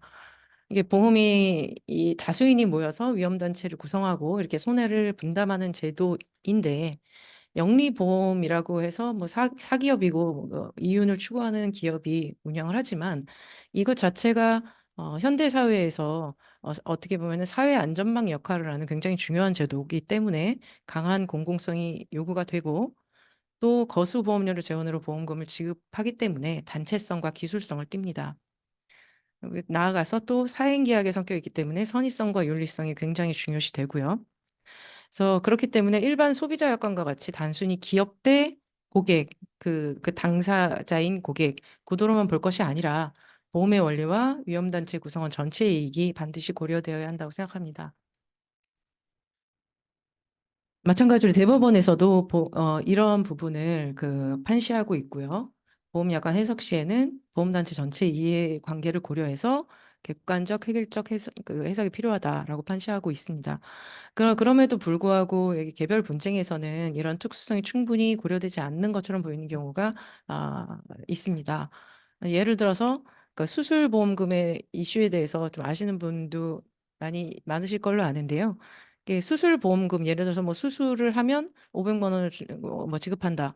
여기서 근데 수술이 뭐냐라는 게 굉장히 오래된 분쟁 주제인데 약관에 수술을 구체적으로 정의해 놓지 않은 그런 옛날 약관에 그런 것들이 있었습니다. 근데 그게 아직까지 이렇게 살아있는 계약들이 많은데 거기에 대해서 수술의 범위를 대법원은 굉장히 넓게 해석을 하고 있는데요. 일례로 2022년에 대법원이 백혈병 치료 관련해서 중심정맥관 삽입술, 케모포트라고도 하고요. 요추천자 항암제 주입술, 이거를 수술보험금 지급 대상인 수술에 해당한다고 판시를 했습니다. 네, 여기서 중심정맥관이라는 게 이게 항암제를 여러 번 주입을 해야 되기 때문에 그 편의상 아예 사전에 이게 특수 도관을 삽입해 놓고 그 통로를 확보해 놓는 것이죠. 그런 시술이고 요추천자술이 항암제 주입술이라는 것은 긴 바늘을 허리뼈 사이에 이렇게 찔러 넣어서 항암제를 주입하는 시술입니다. 이게 사실 본질적으로 이게 단순 주사나 흡입하고 다를 바가 없기 때문에 기존의 그 하급심 법원들은 여러 차례 분쟁 과정에서 이게 수술에 해당한다고 보지 않았거든요. 그렇지만 이번에 2022년에 대법원은 명시적으로 수술의 범위에서 천자 조치를 그러니까 제외시키고 있지 않다면 작성자 불이익 원칙에 의거해서 이 또한 수술에 해당한 것을 볼 수 있다라고 판시하셨습니다. 어, 이러한 결론이 해당 사안의 피보험자에게는 유리한 것이긴 하지만 작성자 불이익 원칙 적용에 적합한 경우였는가 하는 의문이 남는데요. 그 이전에 그 대원칙으로서 대법원은 약관 해석 기준에서 평균적 고객의 이해 가능성을 기준으로 객관적 획일적으로 해석해서 일의적으로 해석된다면 고객에게 유리하게 해석할 여지가 없다라고 판시한 바 있습니다. 그러니까 이것을 저는 그 작성자 불이익 원칙의 보충성이라고 생각을 하는데요. 어, 먼저 이 신의성실, 합리해석, 통일해석, 규범해석 거기다가 보험단체 전체 이해관계까지 고려해서 일단 획일적 해석을 시도를 해야 하고 그럼에도 불구하고 여러 가지로 해석이 가능할 뿐만 아니라 각각이 물론 이것은 제가 덧붙인 말이지만은 어느 정도 그래도 비등비등하게 합리성이 있는 경우 작성자 불이익 원칙으로 가는 것이 맞지 않을까라고 생각을 하는데 네, 그런 부분을 고려한다면 좀 다른 해석이 가능하지 않았을까라는 아쉬움이 좀 있고요. 더불어서 뭐 이거는 그 수술의 판단 기준이 모호해진 것은 상당 부분이 물론 작성자의 잘못이 전혀 없다라고 말하기는 어렵지만 상당 부분은 과거에 예상하지 못했던 그 기술 발전에 기인한 것이라고 생각합니다. 그렇기 때문에 이 경우는 어떤 책임성을 묻기도 어려운 부분이고 방지하기도 어려운 부분이라면 반드시 그렇게 해석할 필요가 있을까라는 생각이 들었고요. 끝으로 이 부분에 대해서는 어, 그건 또 그 최 교수님께서도 그 발표해 주시면서 그 인적 기준에 대해서 말씀을 주셨는데 어, 일단 그 평균적 고객을 기준으로 해석을 하고 있는지 부분도 사실 생각해 볼 필요가 있다고 생각을 합니다. 사실 평균적 일반인이라면 우리가 생각하기에는 평균이라는 것은 한 중위이던지 아니면은 뭐 이렇게 산술적으로 평균을 내고 뭐 이런 개념이라고 생각하는데, 어, 과연 뭐 정말로 설문조사라든지 아니면 일반인의 의사를 실질적으로 탐구를 해서 이런 해석을 시도해 본 케이스가 있었을까? 저는 약간 의문은 있거든요. 그래서 정말로 이것이 평균적 고객의 어, 그 해석일까라는 부분도 일단 문제가 있지만 어, 보험의 기술성과 단체성에 비추어 볼 때는 모든 약관에 대해서 평균적 고객만을 기준으로 판단하는 것도 합리적이지 않을 수 있다라는 거 저의 사견인데요. 일단 보험상품 조건은 보험료, 보험금 산출에 관한 내용 같은 경우는 일반인이 이해하기 어려운 보험 기술적인 그런 부분이 많이 들어가 있고 사실 전문가라고 할 수 있는 저 같은 경우도 굉장히 어렵고 뭐 한 번 볼 때마다 공부를 많이 해야 되는데 이런 부분들을 모두 약관에 풀어내는 것은 불가능이라고 생각을 하고 또 이것이 일일이 설명이 될 수도 없다고 생각이 됩니다.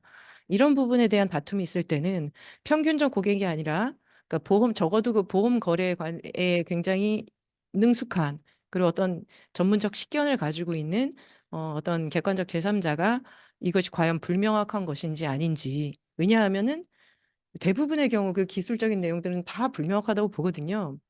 그 일반인의 관점에서는. 그렇기 때문에 그런 부분들은 사람에 따라서 달리 판단되어서는 안 될 부분이기 때문에 일단 기준 자체를 조금 바꿀 필요가 있지 않나라는 의견을 드리면서 이만 마치겠습니다. 네, 양승현 연구위원님 감사합니다. 뭐 굉장히 많은 말씀 해주시고 질문도 해주셨는데요. 나중에 제일 마지막에 최승재 우리 변호사님 교수님한테 리스판스 듣기로 하겠습니다. 자, 마지막 토론은 전북대학 양기진 교수님에게 토론 부탁드리겠습니다. 네, 안녕하세요. 방금 소개받은 전북대 법조는 양기진이라고 합니다.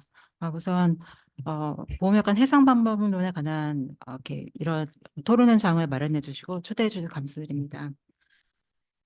보험약관은 지금 다른 두 분의 토론자 그리고 발표자님께 말씀하셨던 것처럼 사실 이렇게 굉장히 그 종합적인 부분에서 접근할 부분이라고 생각됩니다.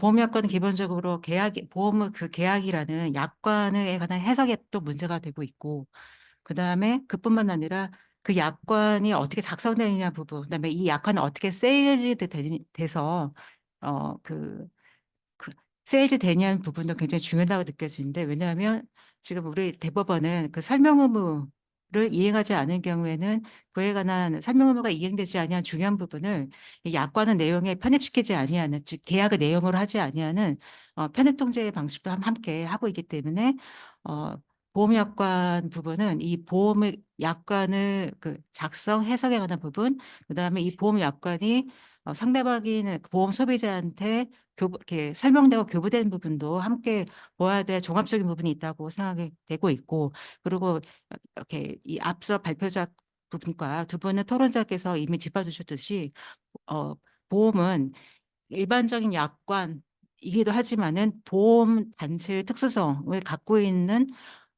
부분이 있기 때문에 어, 이렇게 이 보험약관 해석에 있어서도 또 특수한 어떤 그 방면적인 문제 있다고 봅니다.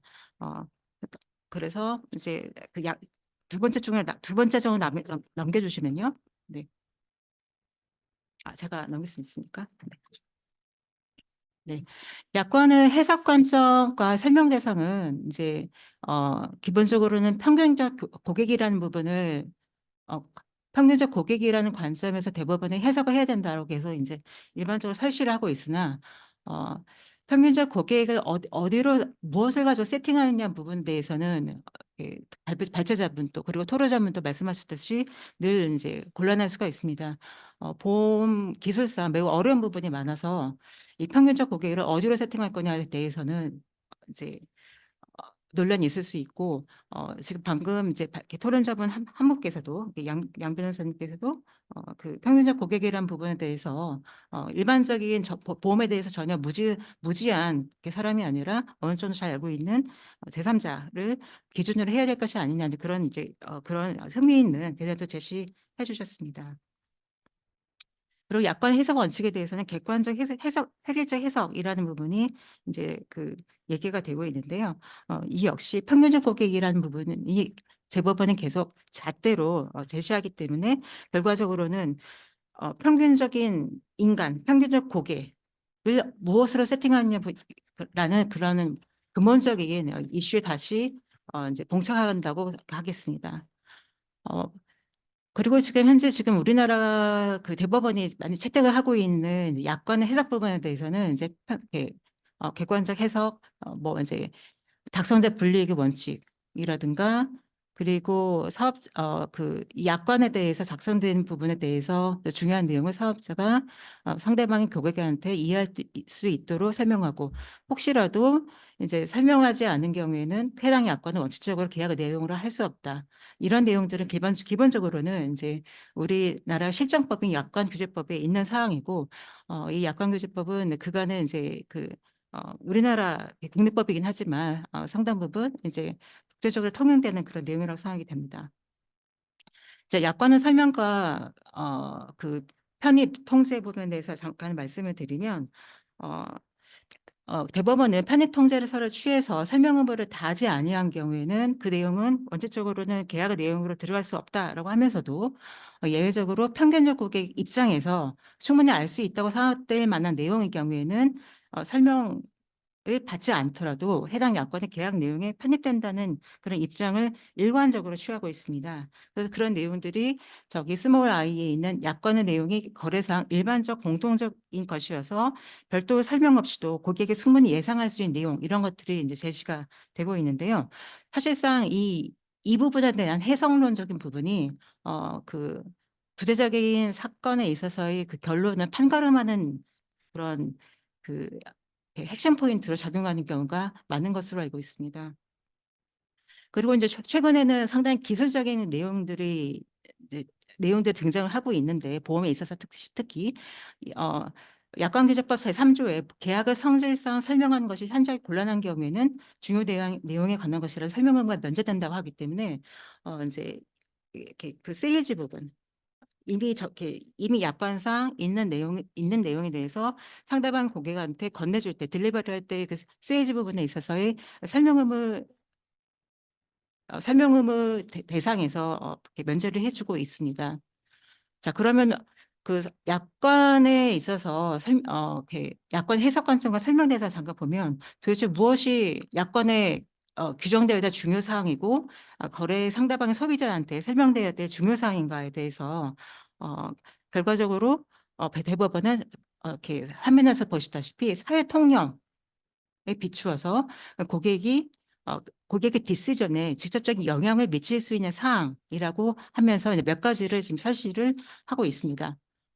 네, 그런데 이 설명 대상, 중요 사항에 대한 설명 사항에 대해서 이제 그 발제자와 그다음에 두 분의 토론자 말씀하시다시피 이 보험제도의 특성이 일반적으로 이제 그 대법원에 의해서 다수 법원에 의해서 이렇게 언급이 되면서 이 보험제도의 사회성, 단체성, 윤리성이라는 이런 부분을 언급을 하면서 또 이것이 또 거래상 일반적 공통적인 것이다라는 부분과 맞물려 들어가서 별도의 설명이 없더라도 충분히 예상할 수 있었고 명시 설명은 의무가 없다라는 취지로 이제 얘기를 하고 있기 때문에 이 계약 편입 통제에 있어서 이 부분이 이제 함께 이제 문제가 될 수 있을 것 같습니다. 네, 그래서 지금 방금 말씀드린 그 대법원의 내용에 관한 내용들이고요. 지금 말씀드린 그 계약 편입 통제로서의 그 설명 의무는 고객 보호 의무로서의 설명 의무와 좀 다릅니다. 여러분이 이제 판례를 보실 때 이제 고객 보호 의무로서의 설명 의무를 법원들이 얘기를 하고 있고 이러한 설명 의무를 다하지 아니했을 경우에는 고객 보호 의무 위반으로 말미암아 배상 책임을 진다라고 하는 그런 내용들을 종종 보실 수가 있을 텐데요. 이러한 설명 의무는 이런 고객보호 의무로서의 설명 의무는 약관으로서의 계약의 내역에 편입되는 부분에 관한 설명 의무와 좀 다른 측면에 있습니다. 그래서 계약 통제로서의 설명 의무는 설명을 하지 아니했을 경우에는 설령 약관에 객관적으로 있다 할지라도 그 내용을 해당 특정 고객과의 그 계약 내용으로 인정하지 아니하는 거고요. 고객보호 의무로서 설명 의무는 이러한 약관 규제법과 별개로 계약상 의무로서 인정하는 것이고 계약 내용에 편입되지 않은지 이런 부분은 이렇게 상관이 없는 부분입니다. 자, 보험약관 해석 관련 이렇게 분쟁에 대해서 크게 이제 자살약관 해석 분쟁과 안보험약관 해석 분쟁에 대해서 이렇게 잠시 살펴를 보면요. 네. 일단 구체적으로 그 분쟁을 좀 봐야 이제 그 약관에 있는 내용을 가지고 둘러싼 분쟁에 대해서 저희가 좀 더 이제 그 구체적인 문제 의식을 느끼지 않을까 싶어서 이제 그 사례 케이스를 좀 이렇게 말씀을 같이 논의를 해보자 합니다. 네, 자살약관 분쟁은 방금 이제 그 다른 이렇게 토론자께도 다른 토론자께서 잠깐 다뤄주셨던 것처럼 일반 사망보험 상품이 아니라 재해보험 상품에 관한 약관에서 그 해당 재해보험 관련 특약 조항에 의해서 사망보험금을 청구한 자들이 늘어나면서 사회적 이슈가 되었는데요. 이거는 이제 또 다른 토론자님께서 말씀하셨기 때문에 이 재해보험 특강 약관에 대해서는 이렇게 깊이 들어가진 않겠습니다. 그래서 쟁점은 이제 발표자께도 아까 설명을 해주셨겠지만 자살의 재해에 해당되는지에 대해서는 문헌상 객관적인 해석상 별다른 논란이 없다. 즉 자살은 재해는 아니다. 하지만 그럼에도 불구하고 재해담보특약 보험 약관에서 재해보험금을 줄 수 있는 것처럼 기재했기 때문에 작성자 불이익 원칙이 적용된다라고 대법원 봤는데 이에 대해서 아주 강력한 반론으로 오표시 무효라든가 내지는 이제 보험 제도의 특수성, 보험단체 특수성 이런 것들이 함께 이제 강력한 반론으로 제시된 것으로 알고 있습니다. 보시다처럼 조항 유효설과 무효설에 대해서 이슈가 좀 있었고요. 결국 대법원은 이제 객관적 편규적인 입장에서 이제 해석이 좀 명료하지 않다라고 보고 그에 대해서 약관규제법상은 작성자 불이익을 덜컥 적용한 케이스입니다. 여기에 대해서 그 네, 그리고 목표시 무해지는 적용되지 않는다. 왜냐하면 이미 이 약관은 명백하게 존재하기 때문에 이것을 무의미한 규정으로 하기에는 이제 상당히 부담스러웠던 것 같습니다.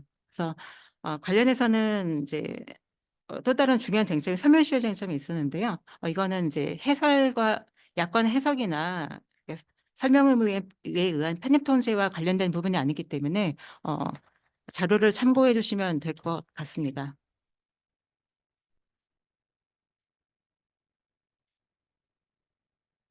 두 번째는 안보험 약관 관련 분쟁인데요.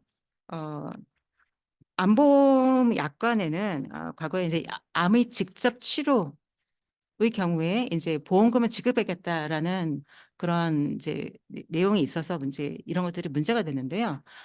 분쟁 대상 안보험 약관을 케이스를 보시면은 암의 직접 치료를 직접 목적으로 해서 수술을 받았을 때 수술비를 지급한다라는 이제 이런 약관의 내용이 문제가 됐는데 암의 직접 치료가 뭐냐에 대한 이제 해석론적인 구체적인 명시가 없었기 때문에 해석론적인 어떤 앰비규이티가 존재를 했습니다. 그래서 이에 대해서 이제 분쟁이 일어났고 감독원 분쟁조정위원회에서는 이제 이 암의 직접 치료에 대해서 해당하는지 이 사건에 대해서 이제 그 대법원 판결 전후로 상반대 조정 결정이 났긴 했지만 이 부분에 대해서 결과적으로 대법원은 암의 직접 치료의 해석에 대해서 그 제가 보기에는 이제 저기서 보시는 A, B, C 일반인인 관점에서 객관적인 해석, 그다음에 문헌의 해석, 약관상의, 그다음에 작성장 분리 원칙 이런 것들을 한 번에 섞어서 이런 것들을 이제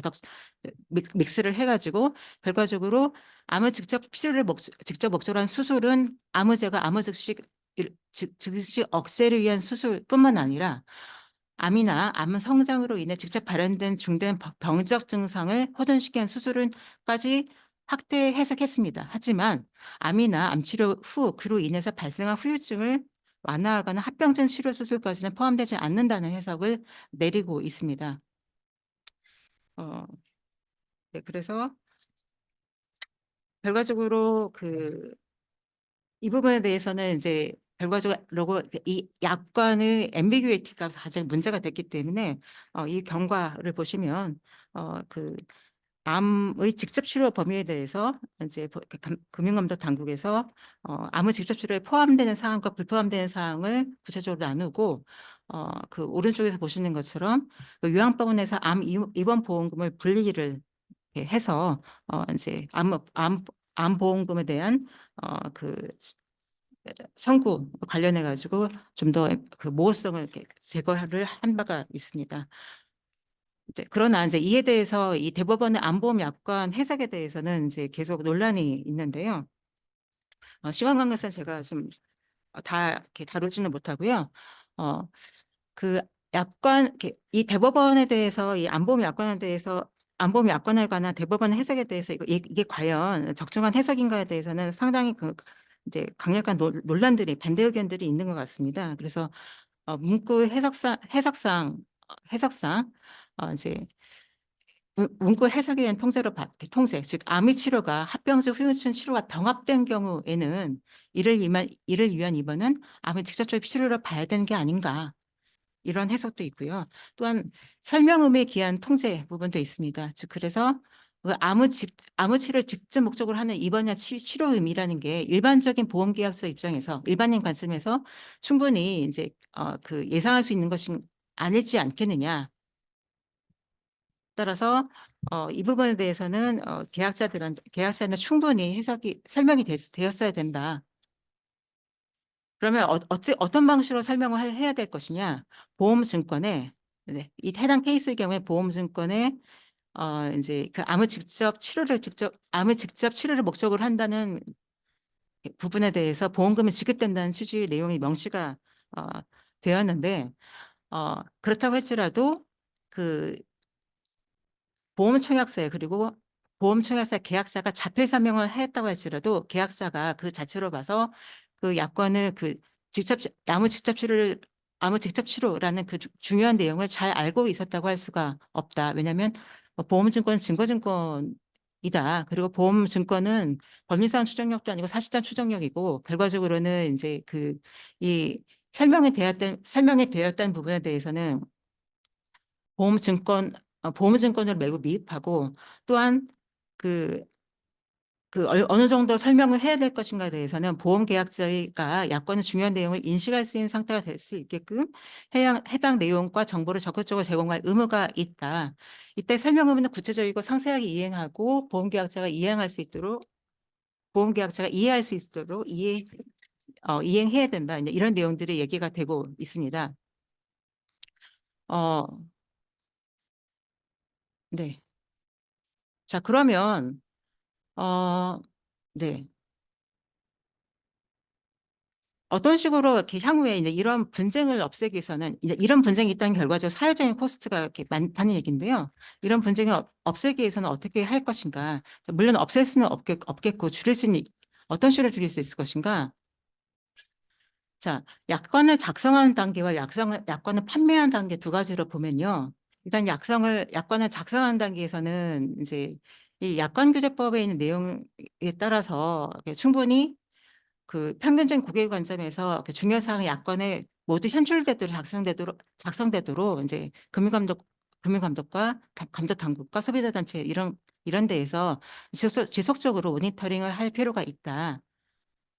특히 그 약관의 계약 서류이기 때문에 동시에 상대방한테 정보를 전달시키고 이해시키기 위한 서류다.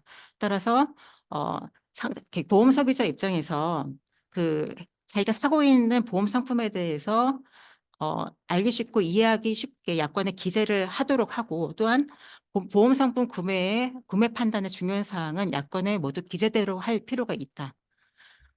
그런데 약관 작성 시에 중요 사항에 대해 아무 특정이 없이 다른 서류를 지시하면서 해당 다른 서류에만 중요 사항을 기재했다면 만일 평균적 객관적 해석 관점에서 해당 약관에 중요 사항이 기재되었다고 해석할 수 있는가 이런 부분에 대해서는 이제 좀 부정적일 것 같습니다. 왜냐하면 지금 이거는 이제 약관에 대한 내용은 아니고 이게 미국 증권법상의 공시에 관한 부분인데 이 증권은 같은 걸 발행할 때도 이 공시 서류에 해당 증권에 관한 주요 사항을 이제 정확하게 기재해서 이거를 공시를 하고 이 내용을 이제 투자자들이 이제 보고 사게 되는데요.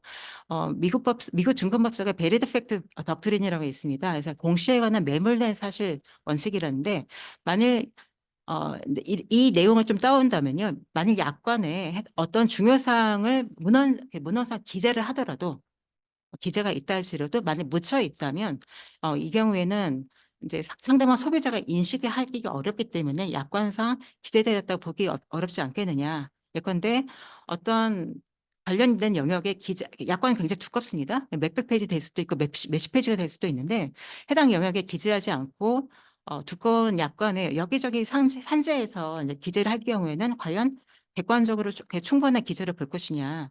그리고 이 약관의 이용자가 각각 다른 부분에 매몰된 정보를 취합받아 요구받을 경우에는 과연 공시가 약관의 중요 사항에 대해서 약관 서류를 통해서 상대방 소비자한테 충분히 알렸다고 볼 수 있을 것이냐 이런 이슈들이 있을 것 같습니다.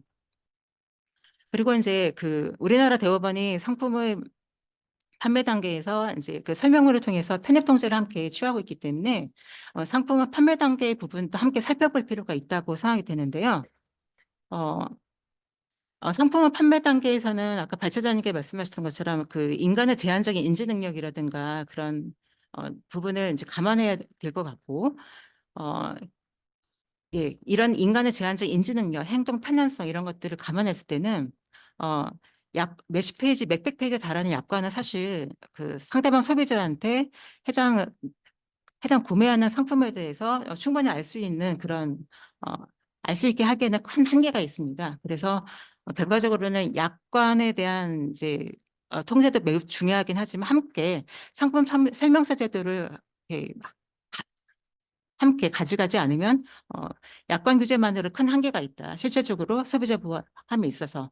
그래서 해당 보험 상품 구매 여부 판단에 있어서 보험 소비자 입장에서 중요하다고 여길 만한 사항을 보기 쉽게 간추린 상품 설명서 관련 기율을 정비할 필요가 있다. 이런 상품 설명서 규율을 함께 정비하지 않으면 약관에 관한 규율을 정비하고 약관에 관한 해석을 이제 해석론만으로는 실질적으로는 이제 분쟁 해결에 있어서 그 별로 도움이 되지 않을 것이라고 생각됩니다. 왜냐하면 분쟁 해결에 도움이 되기 위해서는 보험 소비자가 자기가 산 상품을 정확하게 이해하는 것이 중요한데 중요 내용에 대해서 이- 누구라도 저라도 그 두꺼운 수십 페이지, 수백 페이지짜리 약관을 다 들춰보고 사지 않기 때문이죠.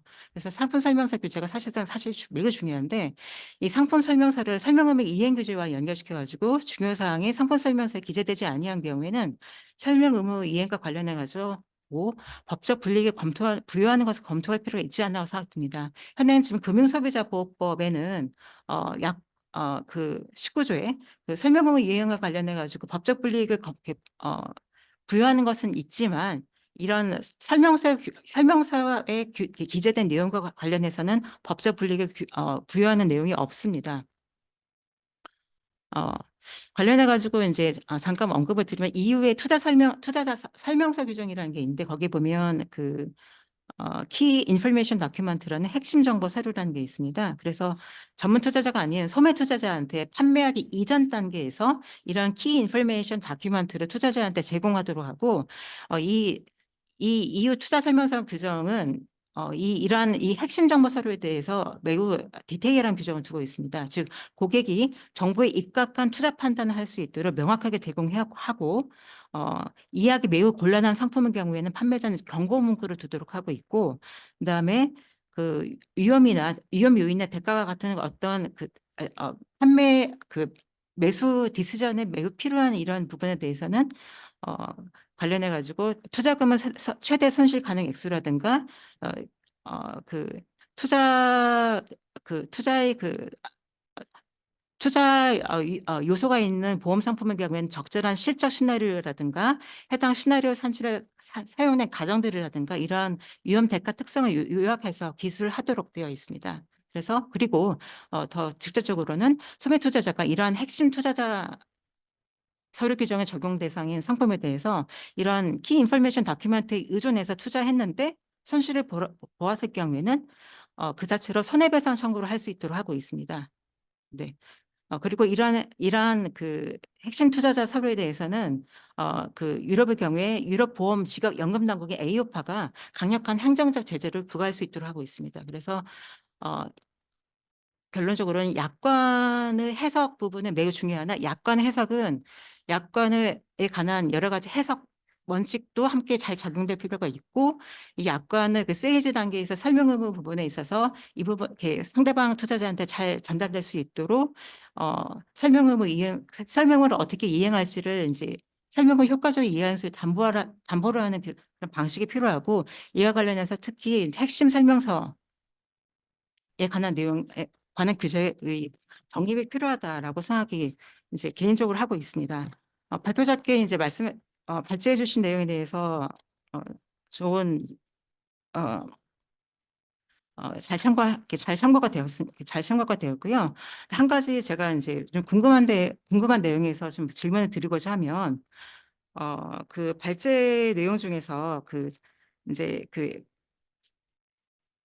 면책약관이 아닌 경우에 일반적인 해석 결과 약관 문헌이 불명확한 경우에 어떤 식으로 할 건가에 대해서 2-2단계, 2-2-1단계 말씀해 주셨는데요.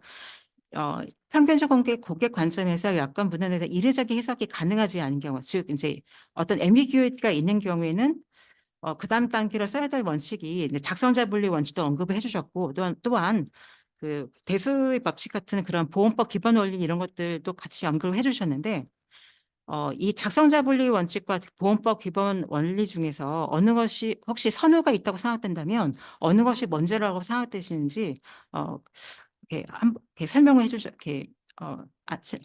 주셨으면 감사하겠습니다. 이상입니다. 예, 감사합니다. 양기진 교수님 아주 사실은 시간을 좀 충분히 드렸어야 되는데 애초에 제가 시간을 좀 너무 짧게 드려서 이 페르시아 군주가 이렇게 하면 안 되는데 죄송하게 생각하고요. 지금 현재 혹시 뭐 온라인상에서 질문이 올라온 게 있으면 화면에 좀 띄워주시고요. 없으면 바로 우리 오늘 시간 관계상 최승재 교수님에게 리스판스 듣도록 하겠습니다. 없으시죠? 예. 예. 그러면 최승재 교수님 마지막 코멘트 한 번 더 토론 부탁드리겠습니다. 예, 제 발표하고 관련된 부분에 대한 답변만 드리도록 하겠습니다. 뭐 각자 의견은 다를 수 있으니까 각자 의견 주신 거는 뭐 의견으로 생각하면 될 것 같고요.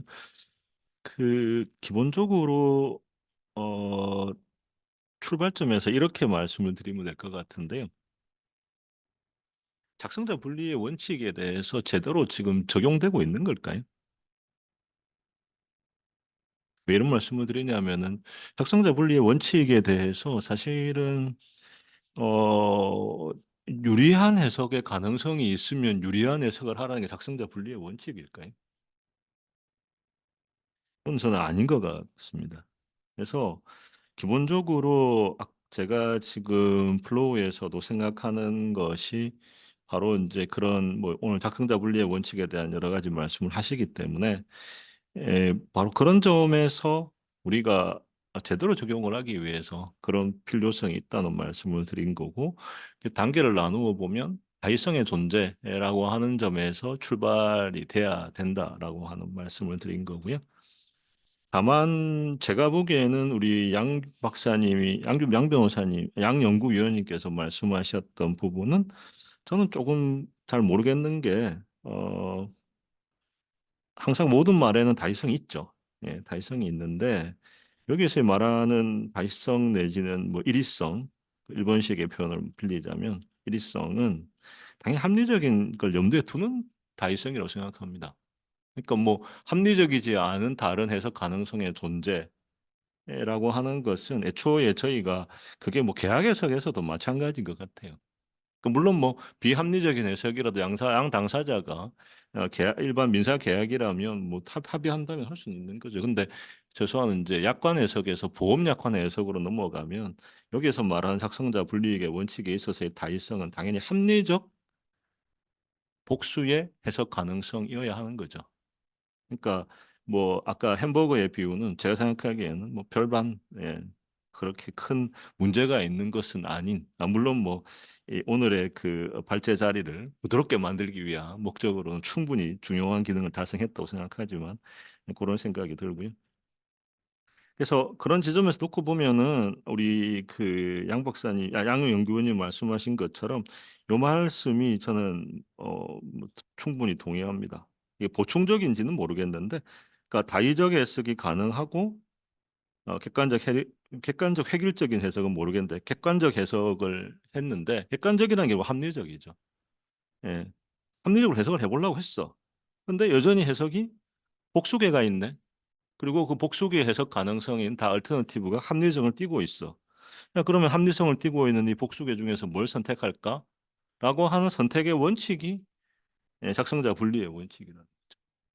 그 기본적으로 바탕에 깔고 있는 레셔넬은 뭐냐면 네가 드래프트맨으로서 네가 만든 거잖아. 라고 하는 게 그 이유인 거죠. 그렇기 때문에 사실은 이제 이고요. 사실은 급속한 의료 기술의 발달이 그렇다고 해서 뭐 이게 잘못이냐 그러면 수술이냐 시술이냐 뭐 이런 부분에 있어서 그거는 사실은 요 부분은 물론 작성자 불이익의 원칙에 있어서의 드래프트맨의 예견 가능성의 범위라고 하는 그 스코프이라고 하는 점에서 고려될 수는 있다고 생각합니다. 고려될 수는 있는데 다만 사실은 뭐 이런 것이 그 미국 판례들을 한번 보시면 그러니까 애초에 이런 식의 발전 가능성을 염두에 두고 사실은 이런 그 논의들이 있어야 된다고 하는 것이 하나 관점이 있는 판례에 대해 유형이 있고 또 다른 하나의 방법은 뭐가 있습니까? 애초에 이것을 극히 제한적으로 한정을 해놓는 거죠. 그리고 기술 발전에 따른 가능성에 대해서는 이제 미리 사전에 제한하는. 왜냐하면 기술 발전이 있을 것이라는 어떤 기술의 발전의 방향이 있는 것인지는 우리가 알 수는 없을 수 있는데 기술 발전이 있을 수 있다는 건 예견할 수 있거든요. 그리고 그거는 드래프트맨이 충분히 이런 발생 가능성에 대해서는 제거할 수 있으니까요. 그리고 또 하나 제가 생각하기에는 제가 굉장히 감사하게 생각하는, 그러니까 뭐 제가 동의하는 거하고 상관없이 이런 자리에서는 질문이 좋은 게 굉장히 저는 중요하다고 보는데, 아니 근데 평균적 고객이라는 게 이 평균이라는 게 무슨 중위값인가? 아니면 진짜 뭐 그러니까 민값이나 미디언 값에 통계적인 철혈에서 가운데 있는 사람인가? 당연히 근데 그런 말은 저는 아닐 거라고 봅니다. 규범적 의미에 있어서의 평균적 고객은 저는 당연히 여기서 합리성이 들어가는 합리적 평균적 고객이라는 의미라고 생각이 되고요. 예. 왜냐하면 합리적이라는 게 빼버리면 사실은 말 그대로 중위값이라면 정말 뭐 도저히 우리 사회 공동체 내에서의 수긍할 수 없는 사람이 선택되면 안 되겠죠. 근데 실제 실무에서는 사실은 이분은 판사입니다. 제가 보기에는. 예. 근데 판사가 사실은 항상 그 자리에 서는 자체가 맞느냐는 질문을 던지는 게 맞고요. 그러면 여기에서 말할 때 평균적인 의미라고 하는 게 무슨 의미를 가질까라고 하는 것은, 평균적은 이 어떤 규범적인 어떤 규범자로서의 기능이 잘라내는 역할, 절단자라는 겁니다. 제가 왜냐하면 여기에서 누가 들어가면 안 된다고 보는 거냐면, 지금 양 의원님 말씀하신 것처럼 이런 해박한 전문가가 들어가면 안 된다는 의미라고 저는 생각합니다. 그러니까 전문적인, 해박한, 프로페셔널한, 소피스티케이티드한 이런 사람들을 넣지 말라는, 이런 사람으로 해가지고 하지 말라는 의미라고 저는 생각을 하고요.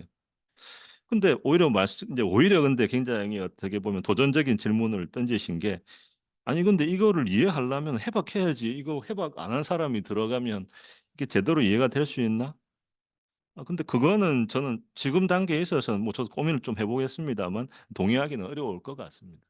왜냐하면 이거를 실제로 보험 상품에 가입을 하는, 뭐 내 보험 상품을 사는, 뭐 어떻게 동사를 쓰든 간에 있어서 어, 이 사람이 이 사람으로 하여금 사실은 이해를 시키고, 그 이해를 시켜가지고 그걸 하는 것은 어느 정도 이해해야 할지는 모르겠습니다만, 최소한 그 부보의 범위라든지 내가 어떤 상품에 가입을 하는 것인지에 대한 부분은 사실은 해박한 객관적 제3자라 그러면 굳이 이야기를 할 필요가 없죠. 예를 들어 김 교수님한테 개발을 하셨는데 개발한 분한테 그걸 갖다 판다고 하면, 예. 그러니까 그 지점에 있어서는 뭐 저는 사실은 이 자리에서는 동의하기는 어려운데, 아마 그 이유가 제가 생각하기에는 평균적인 의미에 대해서 제 생각이 좀 차고 다른 것 같고, 아니면 합리적이라는 단어가 빠져 있어서 그런 생각을 하시는 게 아닌가라는 생각이 좀 듭니다. 그리고 지금 한 변호사님 말씀하셨던 부분 중에서 제가 생각하기에 뭐 논의의 실익이 있다라고 생각이 든 부분이 이런 부분인데요. 그러니까 지금 사실은 실제 사건들에서 보험회사들이 다수 주장하는 게 보험의 단체성, 선의성, 보험의 공익성입니다. 근데 이게 사실은 굉장히 모호한 이야기죠. 그러니까 솔직히 말하면 하나만한 이야기입니다. 뭐 그걸 몰라서 사실은 판사가 뭐 야, 보험의 공익적인 거 몰라가지고 판사가 이제 이 작성자 분리의 원칙을 이렇게 적용한다라고 생각을 혹시 변호사님이 하신다면 제가 보기엔 그거는 좀 아닌 것 같고요. 그래서 제가 만나본 아는 판사들의 관점에서는. 근데 그러면은 도대체 그럼 이게 그럼 무시해도 된다는 뜻이냐? 그건 아니고요. 그건 아니고, 그게 뭐냐 하면 결국은 아까 제가 이제 이 자리에서 플로우를 이야기를 했던 것도 마찬가지의 관점일 수 있는데, 그러니까 그런 이야기들을 구체화시켜서 뭔가 이 당의 구체적인 사안에 있어서 설득할 수 있는 원리로 만들어내야 되는 건데, 그것이 지금 아까 저한테 질문하셨을 때에도 뭐 대수의 원칙이나 수지상응의 원칙이나 뭐 아니 이런 식의 단에서 말씀을 하시잖아요. 근데 사실은 저는 뭐그 이야기도 사실은 보험 사건들 보면은 주장을 하십니다, 항상. 왜 이렇게 돼버리면 뭐 오히려 단체성에 놓고 봤을 때 이 사람한테 득이 될지 몰라, 전체적으로 아니야 말씀하시는데, 그런 이야기를 하지 말자는 뜻은 아닌데, 그것보다 한 칸 더 밑에 내려가서 이 보험이 가지고 있는 특징이 뭐고, 이 보험에서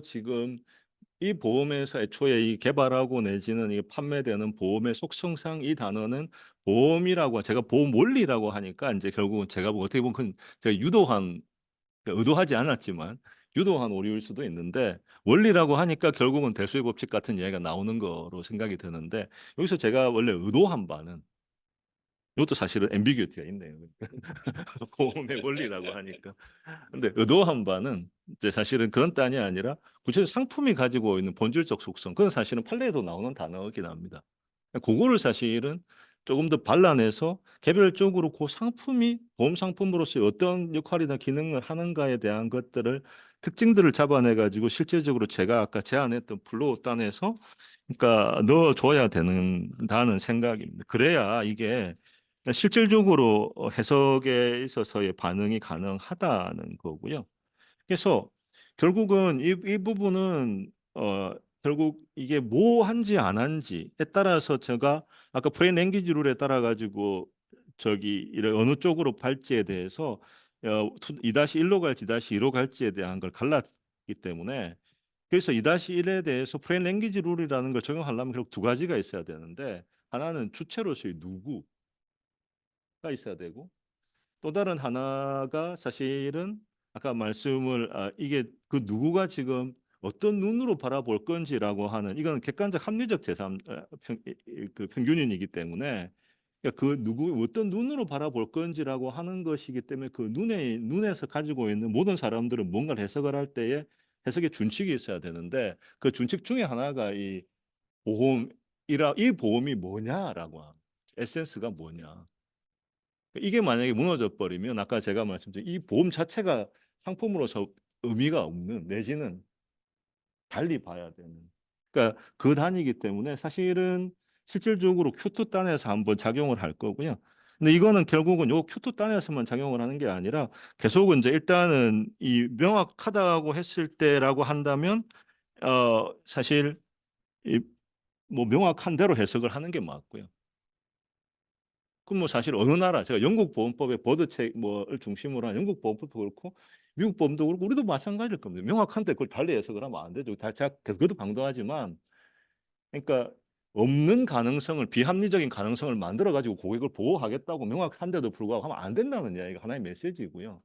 하나는 불명확한지 여부에 대한 판단에 있어서 이 보험이 뭐냐라고 하는 걸 봐야 된다는 게 하나의 메시지고요. 그럼 불명확했을 때 그 문제를 어떻게 처리할까에 대한 단을 나누기 위해서 제가 2-2-1, 2-2-2-1하고 2-2를 갖다 나누어서 쪼개서 각각의 이 단계에서 원리를 보자는 거죠. 다만 이제 제가 지금 오늘 갖게 된 과제는 이 보험의 기본 원리라고 하는 게 오해를 불러일으킬 수 있구나. 그러니까 우리 안 변호사님 같은 분한테 이거를 뭐라고 쓰지? 나중에 이 제목을 뭐라고 해야 이 앰비규어티를 줄일 수 있을까라고 하는 것은 그 보험 작성자의 입장, 논문 글을 쓰는 작성자의 입장에서는 과제로 받은 것 같습니다. 그 과제는 제가 우리 안 변호사님 주신 과제를 잘 받아서 주머니에 잘 넣어놨다가 해결할 수 있으면 하고 아니면 제가 안 변호사님과 상의를 드리도록 그렇게 하겠습니다. 이상입니다. 예. 예, 감사합니다.